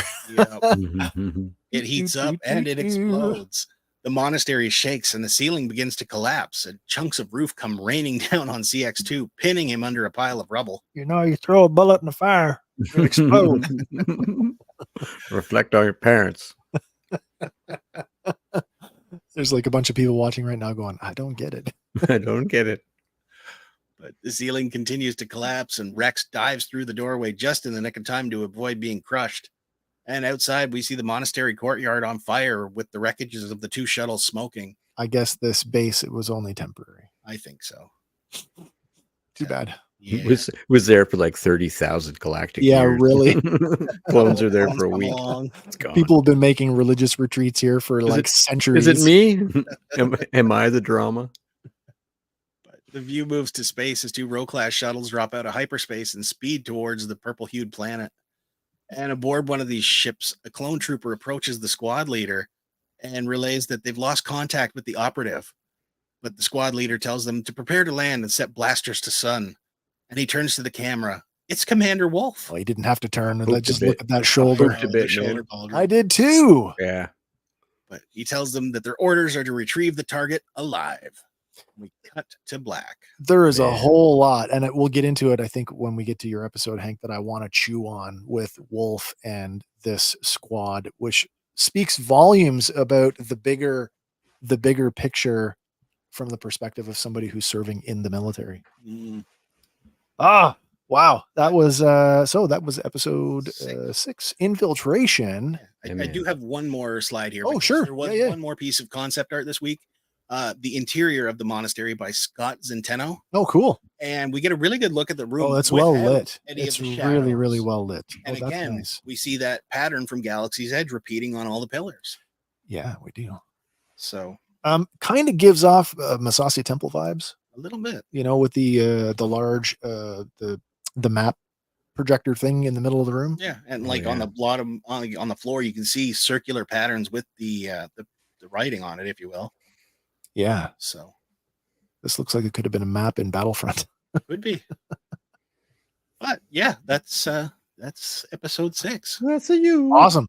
Does anybody need a break before we use a wee bathroom thing if you guys want to keep the man, you keep it rolling here while we've got a minute. I'm gonna look up that ship. I can do a screen share while we're sitting here waiting for you. All right, give me 2 minutes. Yeah, absolutely. Take your time, man. I'm just gonna let me pull this over here for a second. Kenner, Star Wars. Power of the Force. Yeah, the search terms I used were kind of ridiculous, but strangely enough, it worked. Yeah, and there it is. So here is the thing. I'm gonna. Oh, maybe I can just download the. That's what it's called. The Power of the Force 2 Cruise Missile Trooper, and there it is, closed. Look at that shape. I honestly Really think that similar. and the color scheme. I'm just saving these images now. And what I'm I'm going thinking to the do. color scheme is a bit darker though, because Oh, for sure, it was the black. dagger is like more closely colored to say one of the Star Destroyers, right? I was more sort of the black and red. Why is this not minimizing? I don't know. What is going on here? I don't know. Maybe that's why. Aha. Now we've got it. Let me go to my uploads here. Oh yeah, photos. We haven't used photos for so long, and now we can do. I can't do that. It's a web page. I got to save it. Technology, folks, it's wonderful. Oh, I know. Thank you to our new AI overlords. Oh, I know. Of course, everybody who's collected Power of the Force right now is going to know what I'm talking about. Yeah. I hope so. Anyway, let me. Whoops. Let me dump these in here. Oh, you can't do that. You can't drag and drop. I keep forgetting that. That you've got to do that one and that one. There you go. Here we go. So here is the this is the Kenner Star Wars Power of the Force Cruise Missile Trooper. And I'm going to put this image up here. This is it in its closed configuration with the Stormtrooper popping out the top. Has that same diamond kind of shape, and the black and red pattern made me think that that's kind of maybe the inspiration for this new ship. What did they call it again? CX Dagger. CX Dagger. So Clone X Dagger vessel. And then it has another mode. There it is with the wings deployed. But essentially, it's a piloted cruise missile. I feel sorry for the Stormtrooper that gets assigned to that. Well, if it was a clone trooper, that's got G.I. Joe written all over it, right? Doesn't there. it? Yeah, so there we go. There is the thing, the cruise missile trooper. Mm-hmm. I'll be surprised to know. By the way, we haven't had a good toy reference this season. Mm. You know, we've had lots of toy references in some of the other shows, but we haven't had a good toy reference yet. No, we haven't had a real good one. I don't know. Maybe that was it. Maybe not. Mm-hmm. Maybe they're holding off until Crosshair gets his repaint. Maybe. Maybe. Yeah, really. I mean, Hank, you were like, Crosshair's going to have a repaint in one episode. Well, I was hoping. Yeah, it hasn't happened yet. I'm a big fan now. I of the new looks. I'm a big Crosshair fan. Like he's starting to redeem himself. Yeah, I mean, so sometimes there's a gotcha moment, at least a come to Jesus moment, and you don't necessarily, it doesn't grab. No. But he's genuinely making an effort, especially in terms of Omega. Yeah. He's bonded with Omega, and I like that. Yeah. All right. Well, listen, everybody ready to go? We can keep right on that, right throw that other intro. Let's do a little marker here. We'll call this the mid episode break, and we'll be right back in a few Everybody seconds. dance along. Here we go.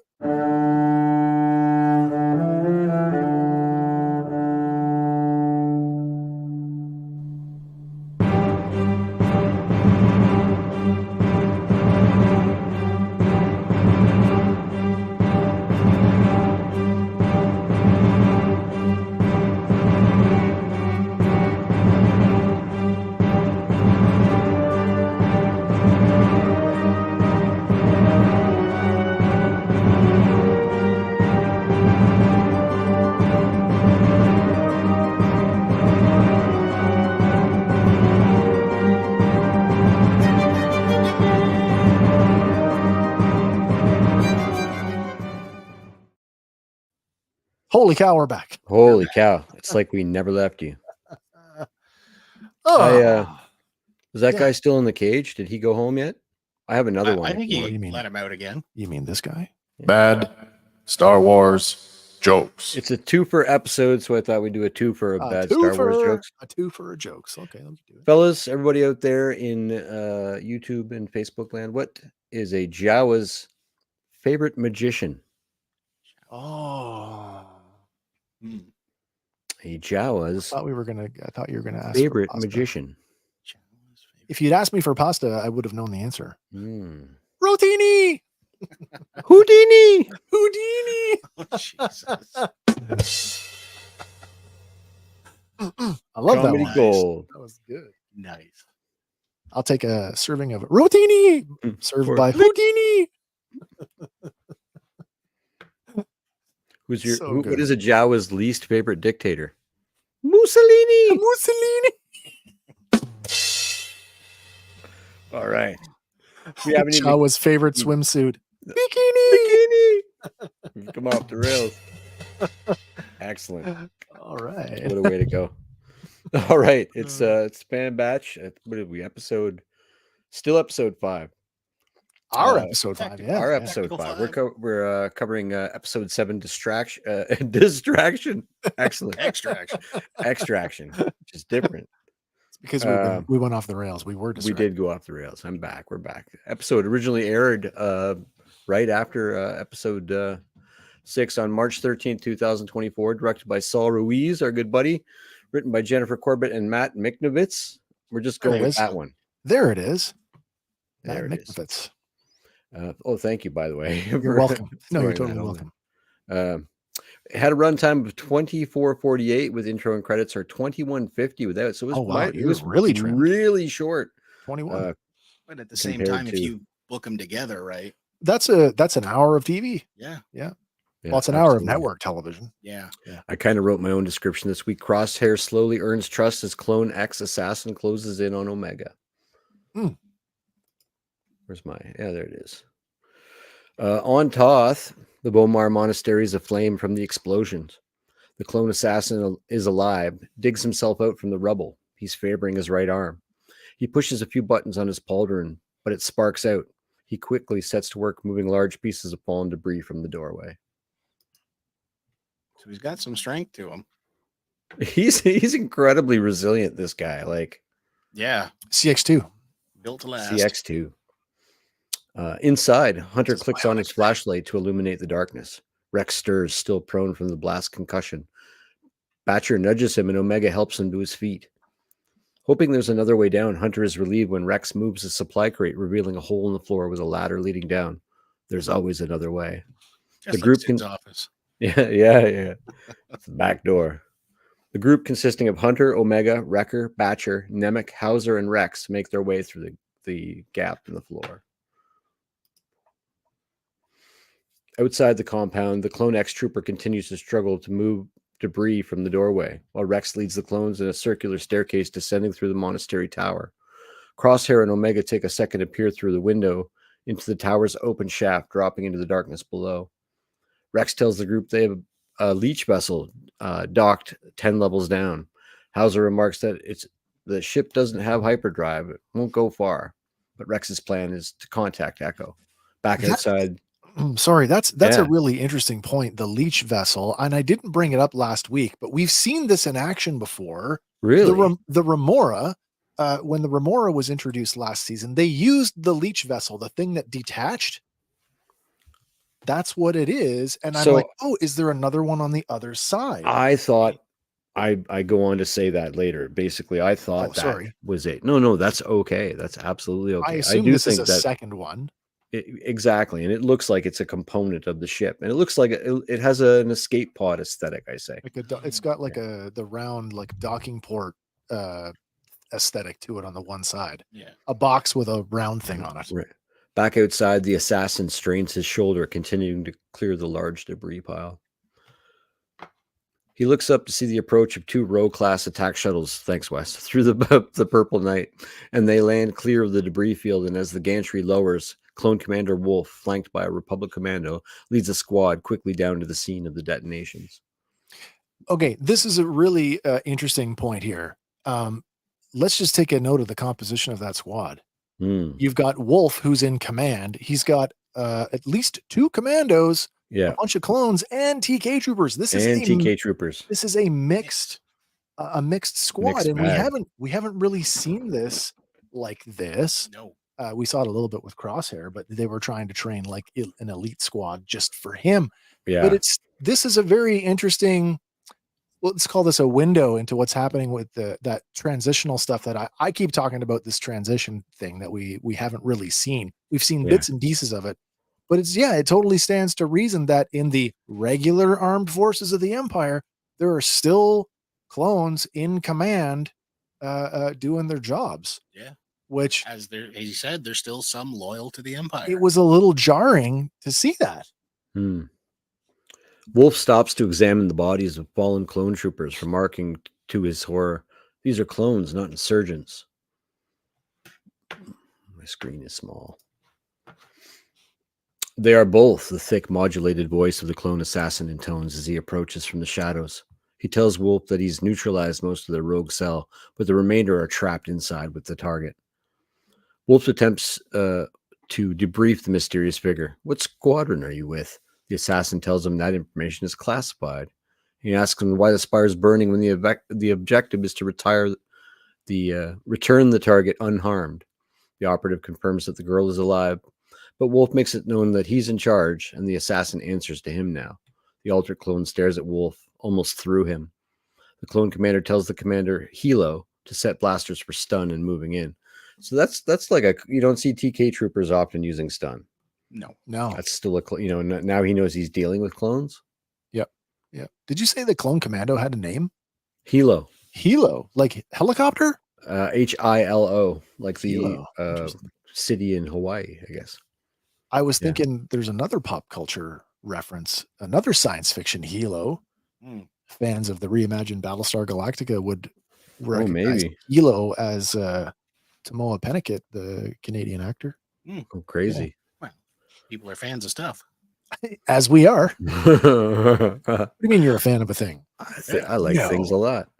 As the squad moves off, Clone X moves to the edge of a rocky outcropping and lowers a rangefinder to scan his ship. He once again presses a series of buttons on his upper right arm, but is met with the same result as it sparks and goes dark for a second time. What do you think he's doing there? I was trying to figure this out. I think he was trying to remotely call his ship. Or if he's trying to remotely contact Scorch again, saying, this arsehole here is trying to tell me what to do. What do I do? Oh, but yeah. How do you want me to proceed? I guess so. We don't really hear him. Does he make any more radio communications in this episode? No, not like that. No. My first thought was like, oh, I need to call my ship because I've got a job to do. That was maybe he's got my more gear or something. Yeah. Back to spray. He takes a pound. Yeah, really. It's the diehard of Star Wars characters. Like Scorch was waiting for a call, right? That's true, yeah. Like it wasn't him that said hello first. Scorch is like, what are you doing? I mean, if he's talking like intergalactically, he would probably need the transceiver from his ship to do it. Power up. That could be. Yeah. It could be. Inside, the clones search the obliterated command post, finding more clone bodies as the operatives joins them inside. A TK calls to Wolf to come see this, and they find a hole our heroes escape through. Wolf wants to take part of the squad to a platform below and set up an ambush. He instructs the trooper to set charges to cut off the top entrance, pinning them inside. A siege. As the stormtrooper places a detonator on the wall, Clone X swiftly darts down the ladder into the darkness. It's so funny how the guy just watches him go. Yeah, yeah. Like hey, what are you doing? No, just see it. Commander Wolf, he's doing his own thing again. To be fair, it's pretty dark in there. The TK who placed the charges informs Wolf over the comms that the operative has gone after the target, but the clone commander tells the trooper not to pursue. Instead, stick with the plan, seal the opening. One half of the squad boards a row and descends to the lower platform, where Wolf orders the troops to head inside a small green door and box them in. And as Hilo takes point, the Imperial troops begin their ascent of the spiral staircase. Up top, the TK trooper, having moved to safety behind a rock, detonates the charge, sealing the opening. Yeah, we're really not coming back here. No. No. So much for history. Yeah, really. Inside the stairwell near the top, small amounts of dust and rubble rain down on Clone X, and the muffled echo of the explosion carries throughout the shaft. Like Crosshair, he moves to one of the spire's interior windows, peering down into the central shaft. He spots the flashlights of his targets as they pass lower windows, racing towards their objective. He decides to hook a grappling hook to the edge of the window sill and begins to rappel down. One thing I think we should point out, though, is how strong the floor of that place is. Because, like, even with the ceiling collapsing in on it, it's still not collapsed into this giant shaft. And it easily takes blaster bolts without, like, that's so true. Lower down the spire, the gang reaches a corridor leading to the leech, but Crosshair freezes, suddenly yelling to the group, "Stop!" So there's a few times in this episode where he exhibits like spidey sense, like preternatural. Well, it goes back to last episode, right? Or not last, but previous one. Exactly. Yeah. But it's like some of it is like it's pretty uncanny. This is one of the times. "Stop! What is it?" Nemec inquires. Without a word, Crosshair moves to a window, spotting lights of the troopers coming up from below. He turns to tell the group they're coming. And as dust drips by his visor, Crosshair looks up and spots the assassin rappelling down, who pulls a blaster and shoots, nearly missing Crosshair before he ducks behind cover. He tells the rest of the group to keep moving, saying coolly, "I'll handle it." As the group heads for the ship, Crosshair deftly dips to the window, snapping a volley of shots off, which narrowly missed their mark. As Clone X return fire, Crosshair hunkers down behind cover again. At 53% coming back on him. Yeah. Flexing his tremoring right hand, he quickly chooses another tactic, fixing a flat circular attachment to the muzzle of his rifle. My God, if I didn't think, is he going to try and like lob a mirror out there? I honestly did. I thought he's going to try a stupid trick shot again. Darting out from cover, Crosshair snaps off a single shot, and the circular disc sticks to the shaft wall beside the target. With a flurry of red lights illuminating as it arms, it detonates before the assassin can react, the explosion blowing him off the wall, plummeting into the shaft below. Incredibly, he manages to snag a window ledge and leaps inside his Crosshair, now with the high ground, misses a couple of more bursts from his 773 fire puncher. The assassin jogs up the stairs. "How's your shoulder now?" He was favoring it before. Yeah, really. Yeah. This one's for you, Wes. See, they fall different, man. They do fall different. They fall different. Not the same guy. Well, one was facing the camera and one was That's not. Right. They fall different.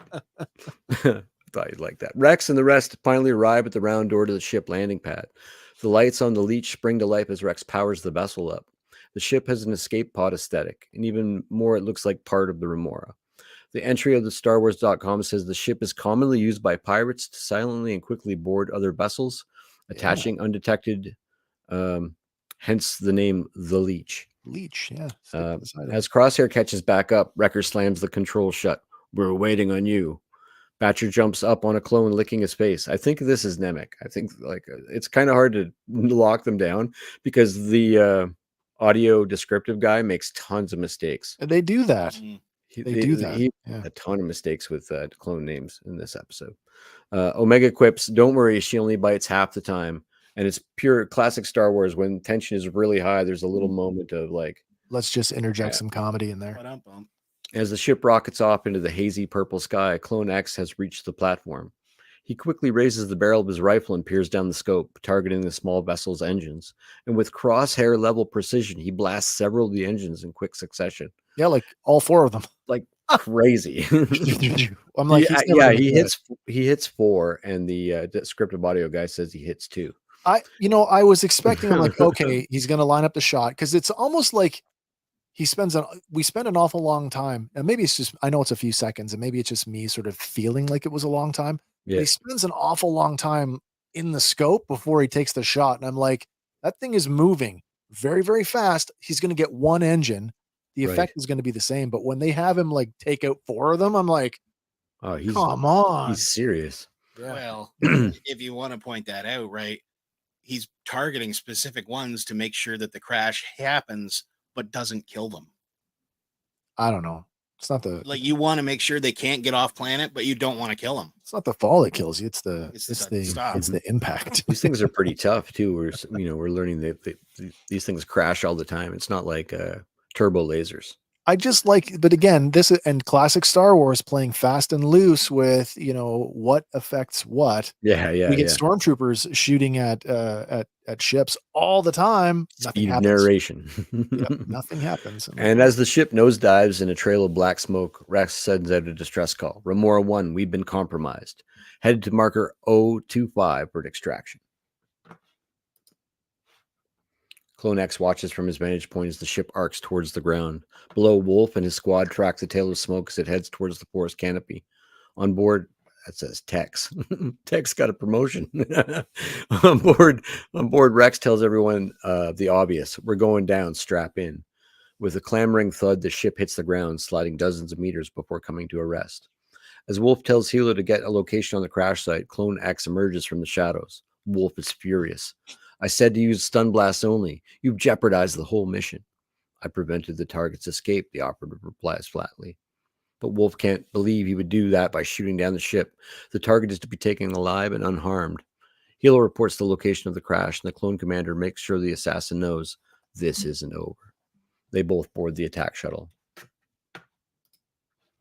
At the crash site, calculated maneuver, right? Yeah. He's indignant to command. Like he has zero respect for I Wolf feel at all. it's that whole like I've got a job to do and I'm singular of purpose and I don't care who you are. His orders come from a higher, you know. They're classified. Exactly. What unit are you with? That's classified.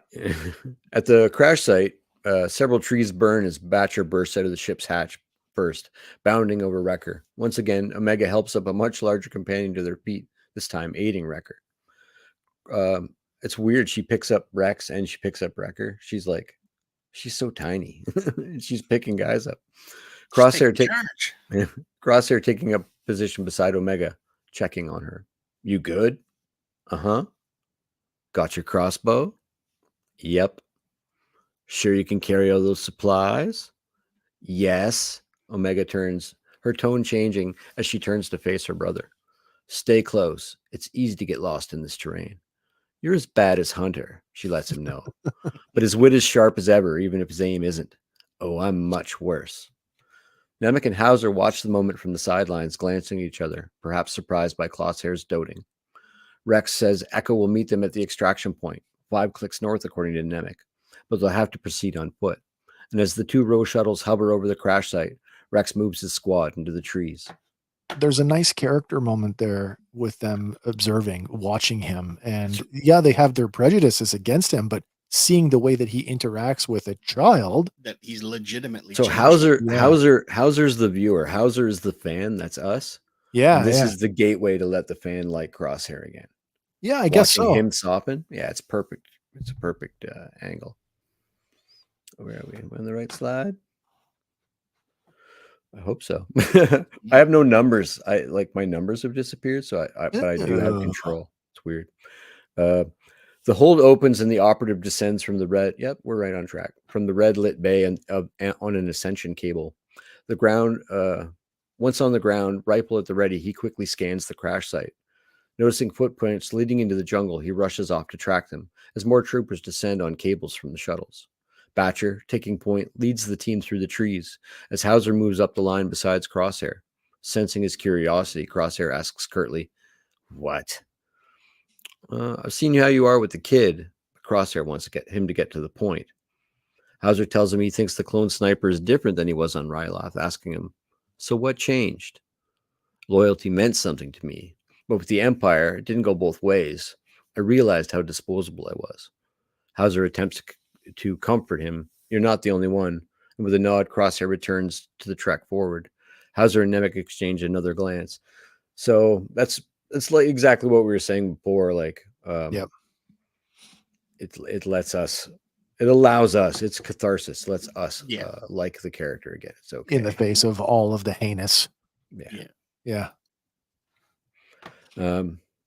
Back at the crash site, a TK trooper reports to Wolf that there is no sign of the insurgents. He tells them to get back to the shuttle and monitor comms chatter. They can't be far. Hilo approaches his commanding officer. We have a problem. The operative's gone rogue. It's like the third time. He's just boarding ships, getting rides, dropping out on his own. Yeah.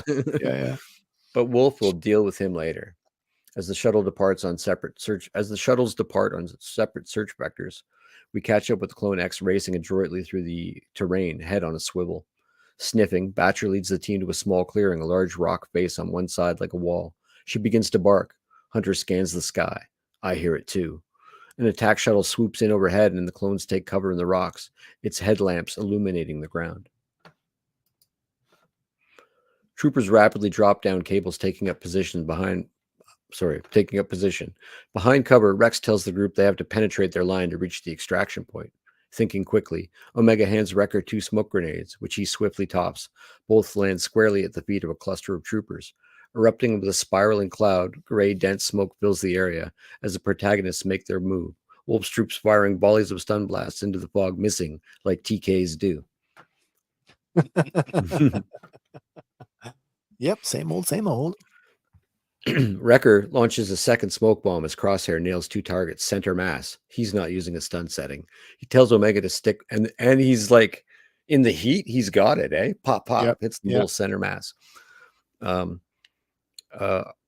Stick by my side. Stay down. Our team moves through the fog and into the rocks as the Imperials head blindly, firing into the obfuscation.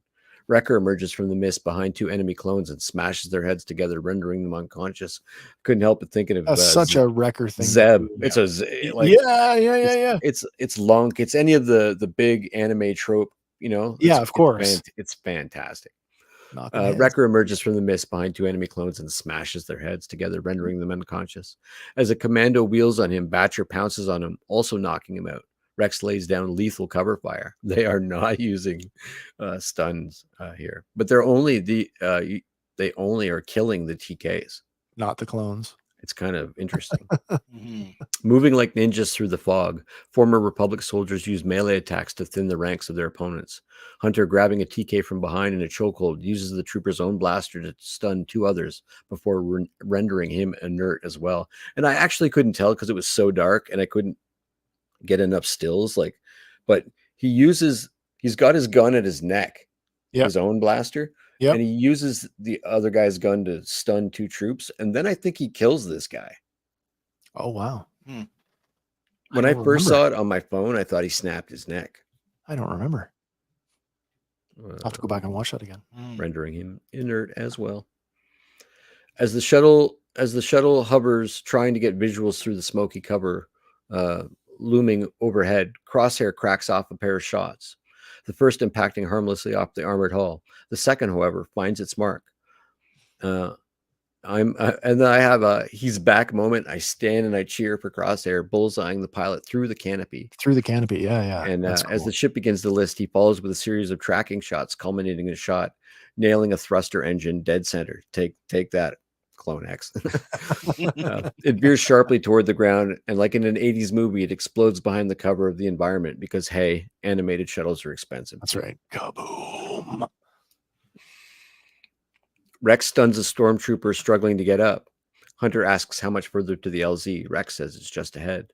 But Clone X is close behind, perhaps 100 meters. Again, with the Spidey sense, Crosshair drops his helmet scope down, pivoting fully. As Hauser asks, what is it? He spots the assassin's heat signature, but it's too late. The clone assassin... That's the scene with the legs. See, I didn't catch that, and I would love to... When you go back and watch it, there's a thermal signature, and so arguably, like, there's no heat from the lower limbs, but it's like maybe not. I don't know. I'd really have to check that out again. Yeah. They've appeared many times. Where was I here? Hauser manages to call it. But Clone X is close behind, perhaps 100 meters. Again, with the Spidey sense, Crosshair drops his helmet scope down, pivoting fully. As Hauser asks what is it, he spots the assassin's heat signature, but it's too late. The clone calls out, the assassin hits. Wow, I wrote shit finds. The assassin's hit finds Nemec in the chest. The hit coming clean out his back. Hauser manages to call out his brother's name, but is shouldered by Crosshair out of the line of fire as the assassin pours hot plasma bolts at the group. Rex, Hunter, and the rest rush forward, dodging blaster fire. Hunter asks Omega for another smoke grenade, but she tells them they're out. Crosshair fires and narrowly misses the Imperial operative. Can you go back, Hank? I can. Did you superimpose? Oh, you went too far. Oh my. Oh, you're going forward. I'm only going forward. Well, here, I can move. I can take us back. Okay, take you back. Did you superimpose? I did superimpose Namek. I'm like, wait a minute. He's dark enough to actually be in the scene. But we already sort of talked about it, but Yeah. it's not him, obviously. I mean, obviously, but then it's not. I don't know. There could be some sort of homage. Where does Andor take place in reference to this? Afterwards? Well, yeah, definitely afterwards. But you could picture, say, maybe Nemec here, encountering that Nemec on a world, as young people do. Sure, and then just took that name, taking that like Andor takes the father figure name. Maybe he did too. With Nemec, so we can play with that speculation. Spelling's different, but like I say, it's probably like Jose or Bill. Yeah. Well, Nemec and Hauser and Hauser, right? Sure, right. I just thought it was neat that you got him in the slide. Because you look at this, we're 3 years post Order 66 around there. So this came up. And Andor is like, I had posted a thing in a large Star Wars group, some shots, the side by side of the outpost. Yeah. And somebody had asked, does anybody know the BBY dates on this? And I'm like, that's a good question, because like Bad Batch season 1 is absolutely right on top. Is 19 BBY. Yeah. So, but because Star Wars likes to play fast and loose with the timeline, I'm gonna say we're a year or two out.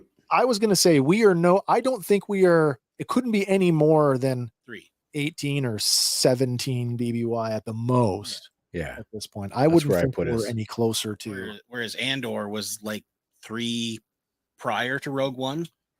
We're super close to the opening stanza of Solo.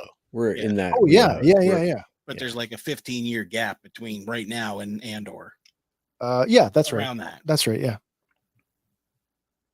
Yeah. So that's my thoughts on that. Yeah. Sorry, Hank. Sorry, man. That's all right. No, don't, not at all. Where am I? Where am we? We're about to blast.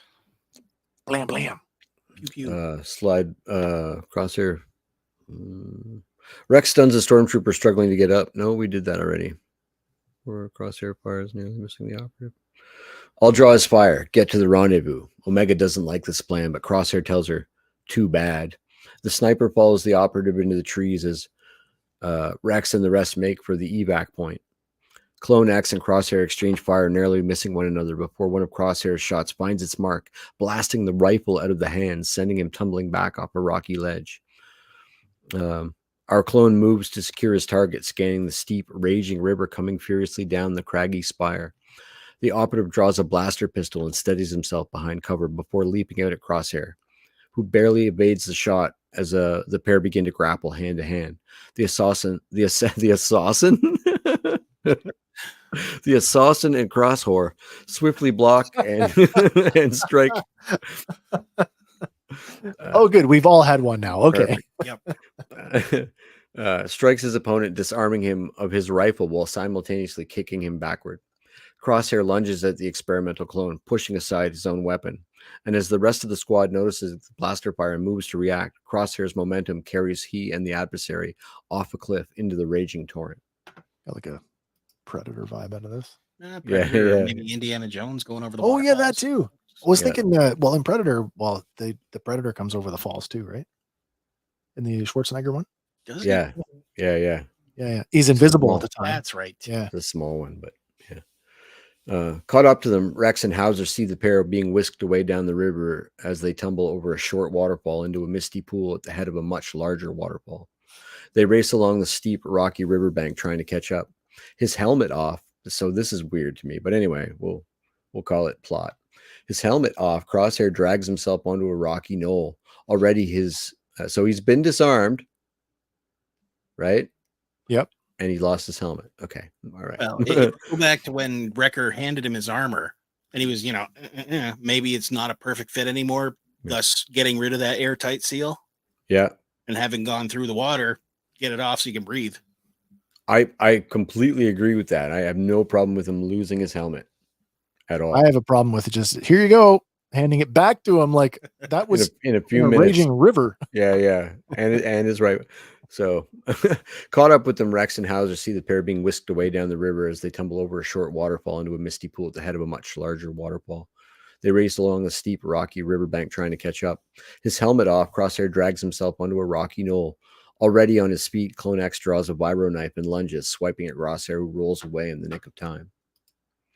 Slashing down on his opponent, the assassin is blocked by Crosshair as he struggles to fend off the stronger adversary, who now begins to gloat.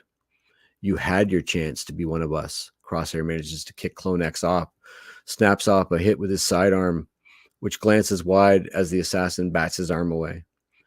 Pressing his attack, the assassin gets Crosshair up against a rock.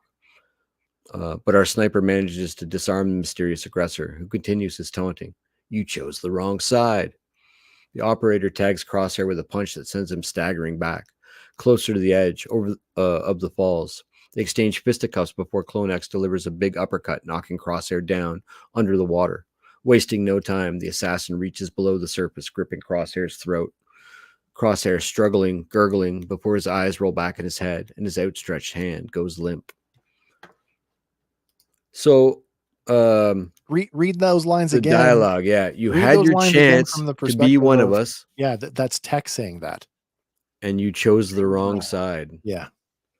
So, in terms of those two lines, I will give you those two lines sound like they could take it out of They context. definitely have a dual meaning, right? Totally have a dual meaning. Yeah.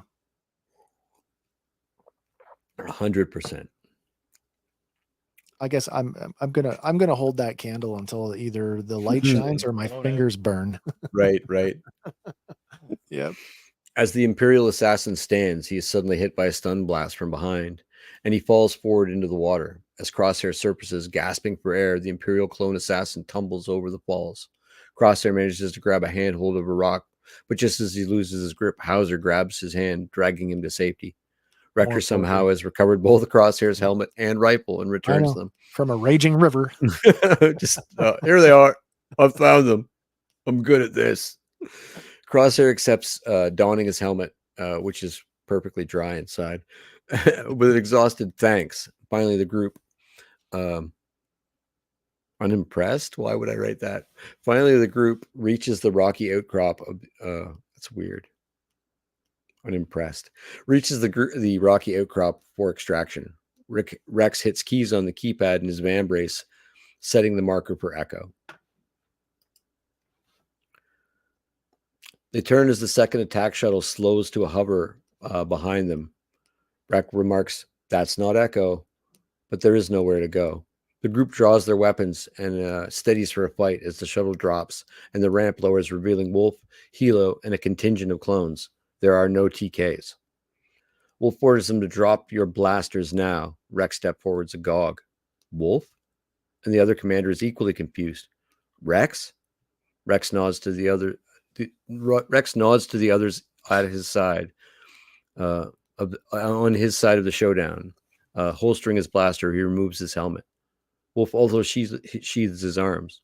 I thought you were dead. He too removes his helmet. Reports said you were killed in action, that you went down aboard an attack cruiser. Rex replies, "Oh, I did. I lost a lot of good men that day, and today. Wolf interrupts, demanding, "What are you doing here, Rex? Don't tell me you're fighting against us." This shot, the way it's lit too. Yep. The light side of the dark side. Yeah, it's fantastic. Yeah. But the whole time I'm thinking it's Wolf, so we're good. Like I actually didn't feel, there's no threat here. You didn't think there was any tension here? I thought there was tension, but I thought I knew, so they've subverted my expectations because I thought I knew exactly how it was going to go down. Part of me,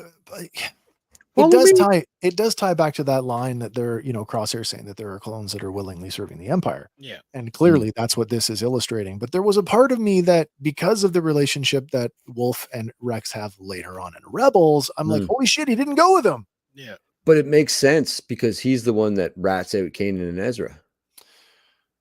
So he's either got some holdups, or fear, or whatever it is. I mean, ambient loyalty. When we get there, he's got a he does definitely have a fear of the Jedi. Yeah. So I guess on some level he believed that the Jedi really did turn on them, I guess. Yeah.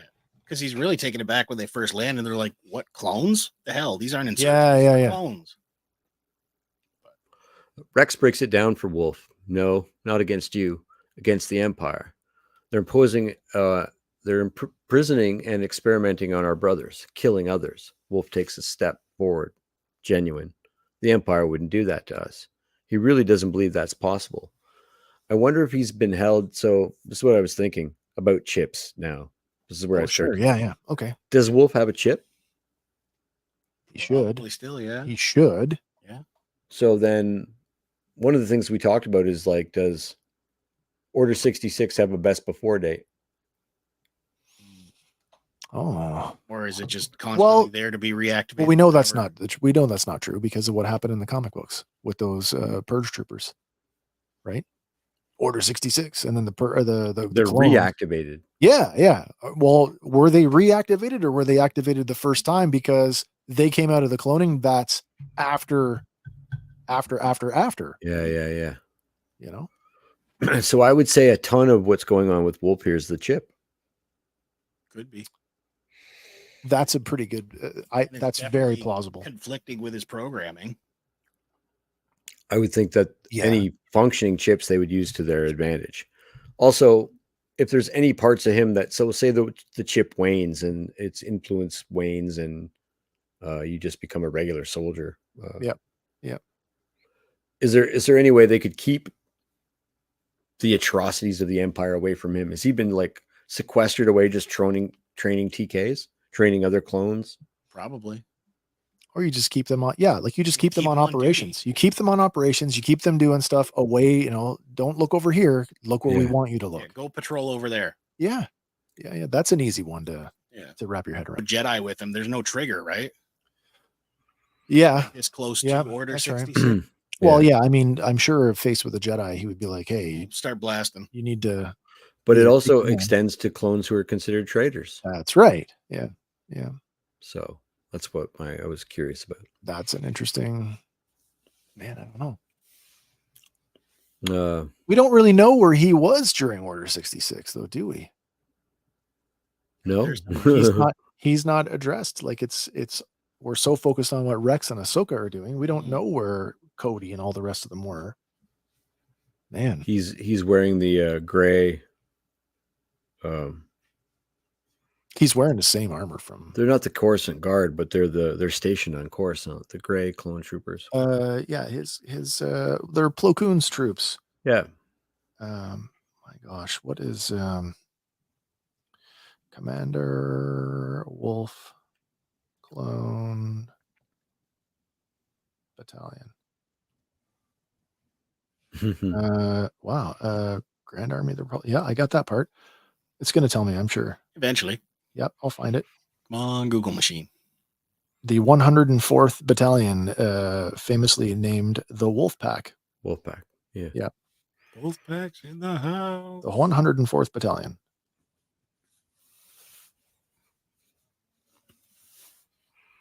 Also known as the Wolf Pack Battalion or the Wolf Pack, was a clone troop military battalion of the Grand Army of the Republic. They were led by Jedi General Plo Koon and Clone Commander Wolf throughout the Clone War. A subunit of the battalion was the similarly nicknamed Wolf Pack Squad. Crazy. Okay, well, there we go. Rex motions towards Omega. She's seen it.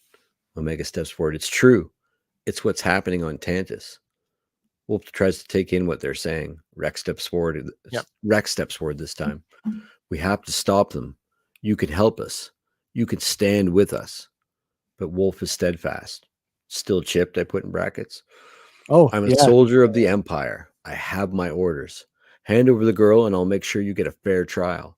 So he's like fighting. He's really in the dark, though. Like, you're going to get a fair trial? No, that ain't going to happen. Well, that's what I mean. Is he not privy to the atrocities of the Empire? Like, no. I would think that the average troop just isn't. No. Yeah. Mind you, well, that's not necessarily true, because if he's you're up there, he's got to be the highest ranking clone if Cody's not part Cody's of on the lam somewhere. Yeah. Right.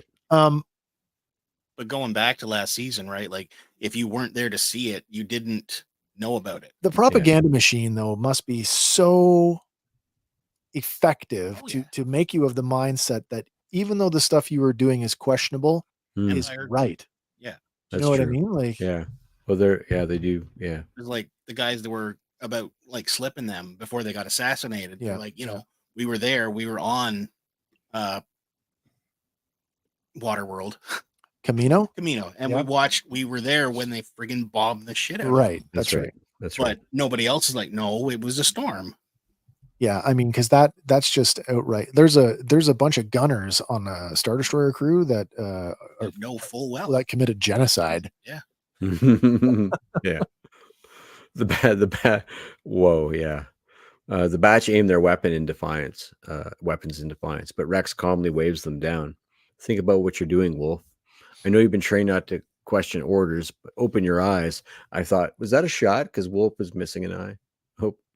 Open your eye. You're hunting a child. I know that's good eye. Open your good eye, Wolf. I know that's not who you are. Wolf considers Rex's words as he continues. As your brother, I'm asking you to do the right thing. The beacon on Rex's van brace indicates Echo's imminent arrival. Hilo steps forward to tell Wolf an unmarked vessel is inbound. The Remora glides in behind our team. Echo and Greg are in the cockpit. And I didn't notice him in your episode, so I got there's Gregor there. Oh, so he's here now. Yeah, because Gregor is a commando. Yeah. Gregor, one of 3 clones we know for sure survived what's about to happen in subsequent episodes. The other 2 being Rex and Wolf. Do you think that well, I'll just wait until we get to the end because that's some of that follow-up conversation stuff. As the Remora's ramp lowers, Gregor at the ready, Rex locks eyes with Wolf, who tells Hilo and the others to stand down. Wolf and Rex exchange a nod. In the batch, Hauser and Rex join Gregor as the ramp closes, and she lifts off to relative safety. Wolf issues his orders: recover their fallen, and then move out. Hilo protests, but sir, they're traitors. Perhaps, Wolf contemplates aloud. But they're clones. We owe them that. And as the Imperial clones board the shuttle and lift off, we are left with the mystery still of how Wolf makes it to 0 BPY. Yeah, exactly. Elsewhere at the base of the falls, Clone X struggles to the shore before collapsing on the rocks, panting for breath. But he's got a ship. He's friggin' tough. He's got a cruise missile that he can fly out of there. Does have a cruise missile. Probably wings flip out. Speeding through the relative safety of hyperspace, the crew of the Remora is quiet as Omega sleeps nestled up with Batcher. Near the back of the cockpit, Hunter approaches Rex, placing his hand on his shoulder. I'm sorry about your men. Rex thanks him solemnly, thinking that the end of the war would mean an end to losing more of our brothers, but I was wrong. Hunter tells him he can't win this fight. The Empire is too strong. But Rex can't walk away, and he believes neither can Hunter or the rest, not while the Empire is after the kid. Hunter says he'll protect her, but Rex heard what Omega said about her escape, believing she's vital to whatever's going on in Tantus. And if you want to keep her safe, you need to figure out why she's so important. We hold on Mega, gently curled up in a ball with her lurker. We cut back to Hunter, a grim contemplation etching its way across his face. Cut to black. Now they have to discover the meaning of M count. They do. I want to go back to this one for a second. Yeah, this one. Yeah. First question. Does anybody think that anybody in that squad is going to go back and say, "Oh, Commander Wolf did this thing and they were there and we didn't"? Do you think Wolf's in trouble? He might be. Well, so all the TKs are dead. Yeah. But StarWars.com's entry on Hilo makes a point of saying that he's not impressed. That Wolf is not. Oh, Hilo's not impressed. He's not impressed with Wolf. Yeah. But at the same time, he followed his good orders, right? Well, Do you think that? I mean, we talked about this last week. We were looking at the episode titles and stuff, and the last one, the cavalry. Yeah, here Cavalry has a cavalry right. Do you think arrives. he's going to be part of the cavalry? I think so. I think Maybe. everybody who's who, the Codys of the world, and now Wolf. Well, Whoa. you got a group of clones here who've just been told, guess what? The Empire thinks you're shit.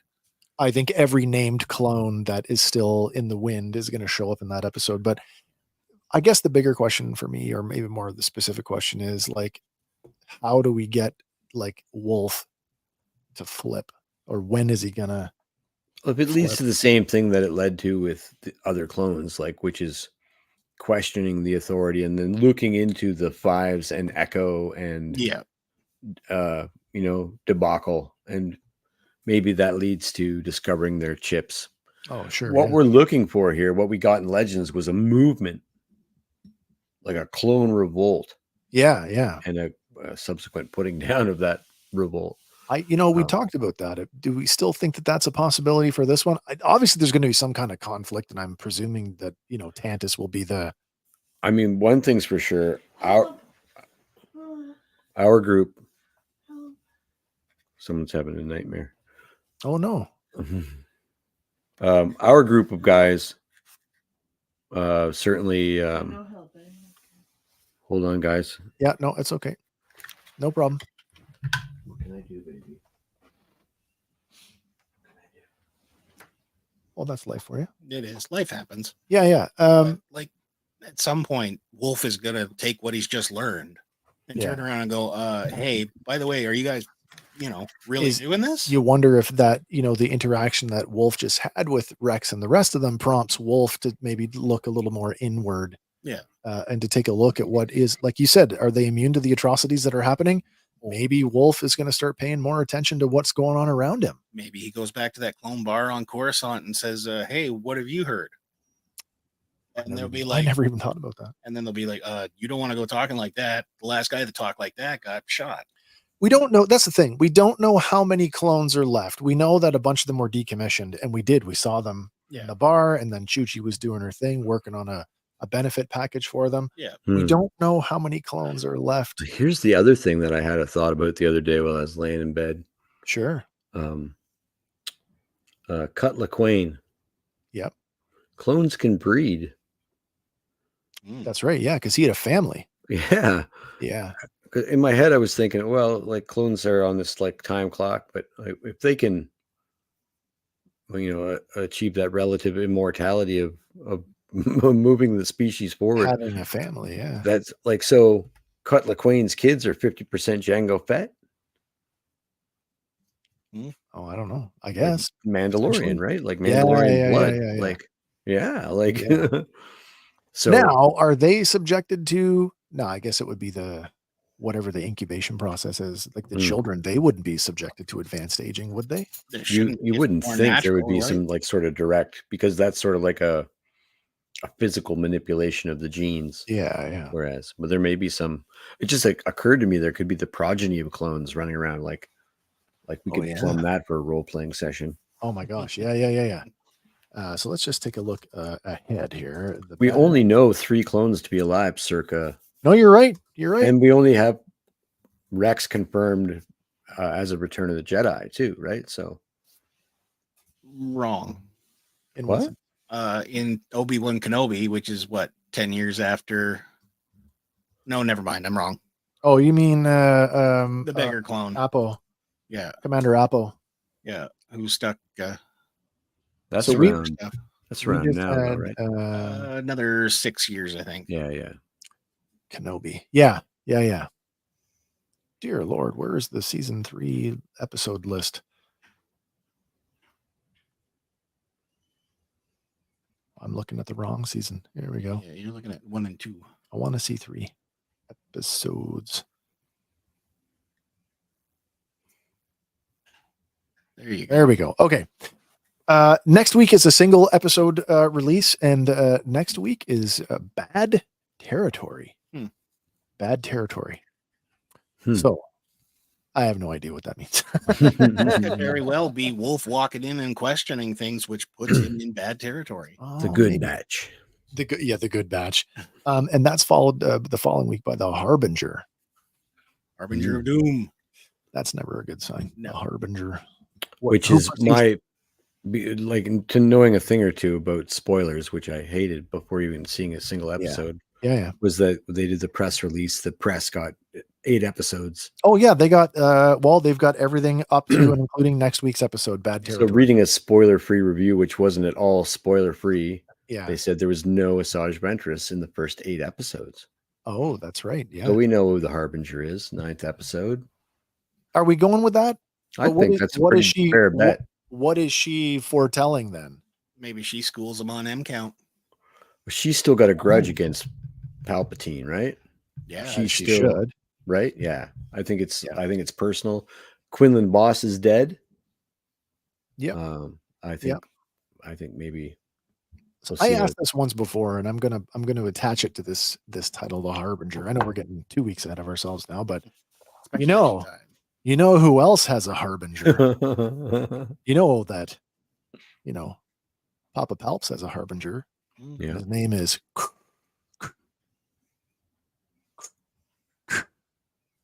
Could we get a Vader appearance in this? Well, maybe. I mean, that's a big. Like, you got to be careful how you use Vader. Yeah. I didn't expect the best thing about the first 4 episodes to be 3 seconds with the Emperor. No, that's right, eh? So it has potential. I really liked what happened in these 2 episodes. I like that we, like you said, Hank, we're back to action. Things move along quite a bit. Watching how much more experienced they are than the TKs, like they were taking them out so like laser pinpoint precision the way they took them out in the fog. Do you think we'll get a mid-season trailer? Oh, probably. That'll maybe give us a little bit more. Maybe. But if the title of episode 10 is Identity Crisis, that could very well reveal CX2. Well, Identity Crisis, Point of No Return, and those two go together. That's another double drop week. Yeah. So I mean, we'll is that the week after next? That's in 3 weeks. Yeah. So that's April 3rd. Identity Crisis and Point of No Return.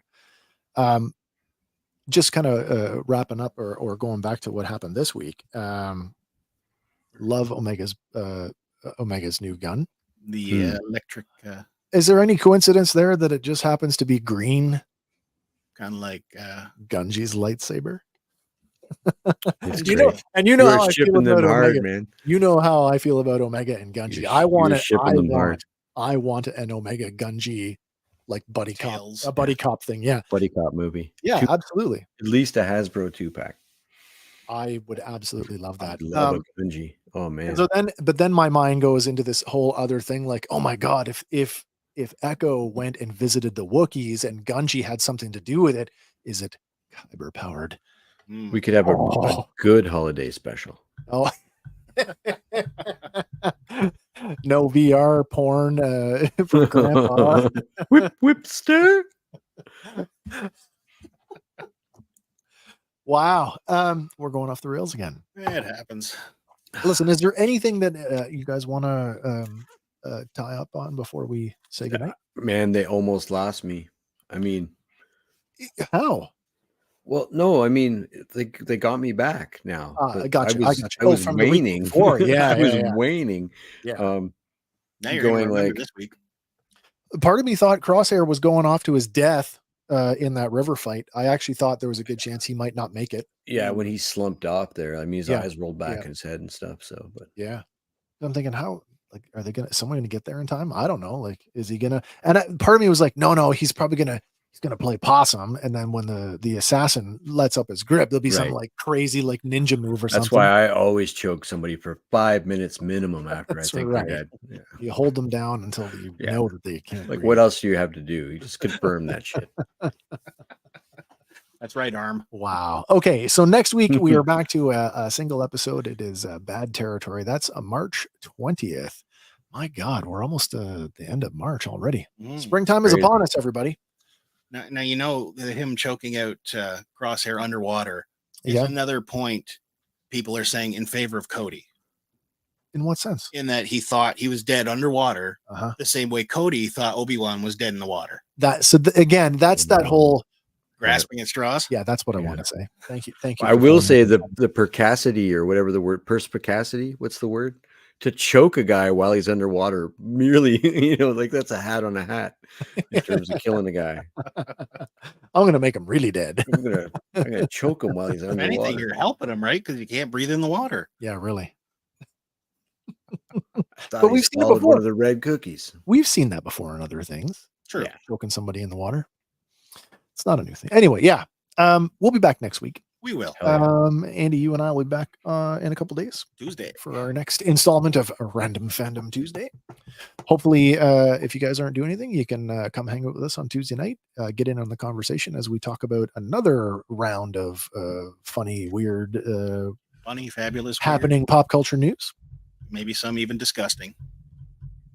Oh, that sounds like a spoiler. No, don't tell me. I won't. Don't tell me. I don't want to know. Hank, anything you want to say before we say goodnight? No, that was hella fun though. I'm glad they picked up the pace. Yeah, me too. Anyway, that's it for us, guys. I'm glad, happy for all of you that chose to hang out with us tonight as our numbers have up and down throughout the course of the show. But for those of you that have hung out for the whole thing, my God, thank you for sticking with us. This was a long one, I know. Yeah, man. We're into some regular stuff next week.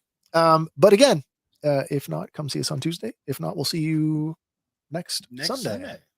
Right on, everybody. Same batch time. Oh, same batch channel. Same batch channel. As always, whatever your thing is, fan on. And for Fandom Power, my name is Wes. I'm Andy. And I'm Hank. And we will all see you on the next one. And bye for now.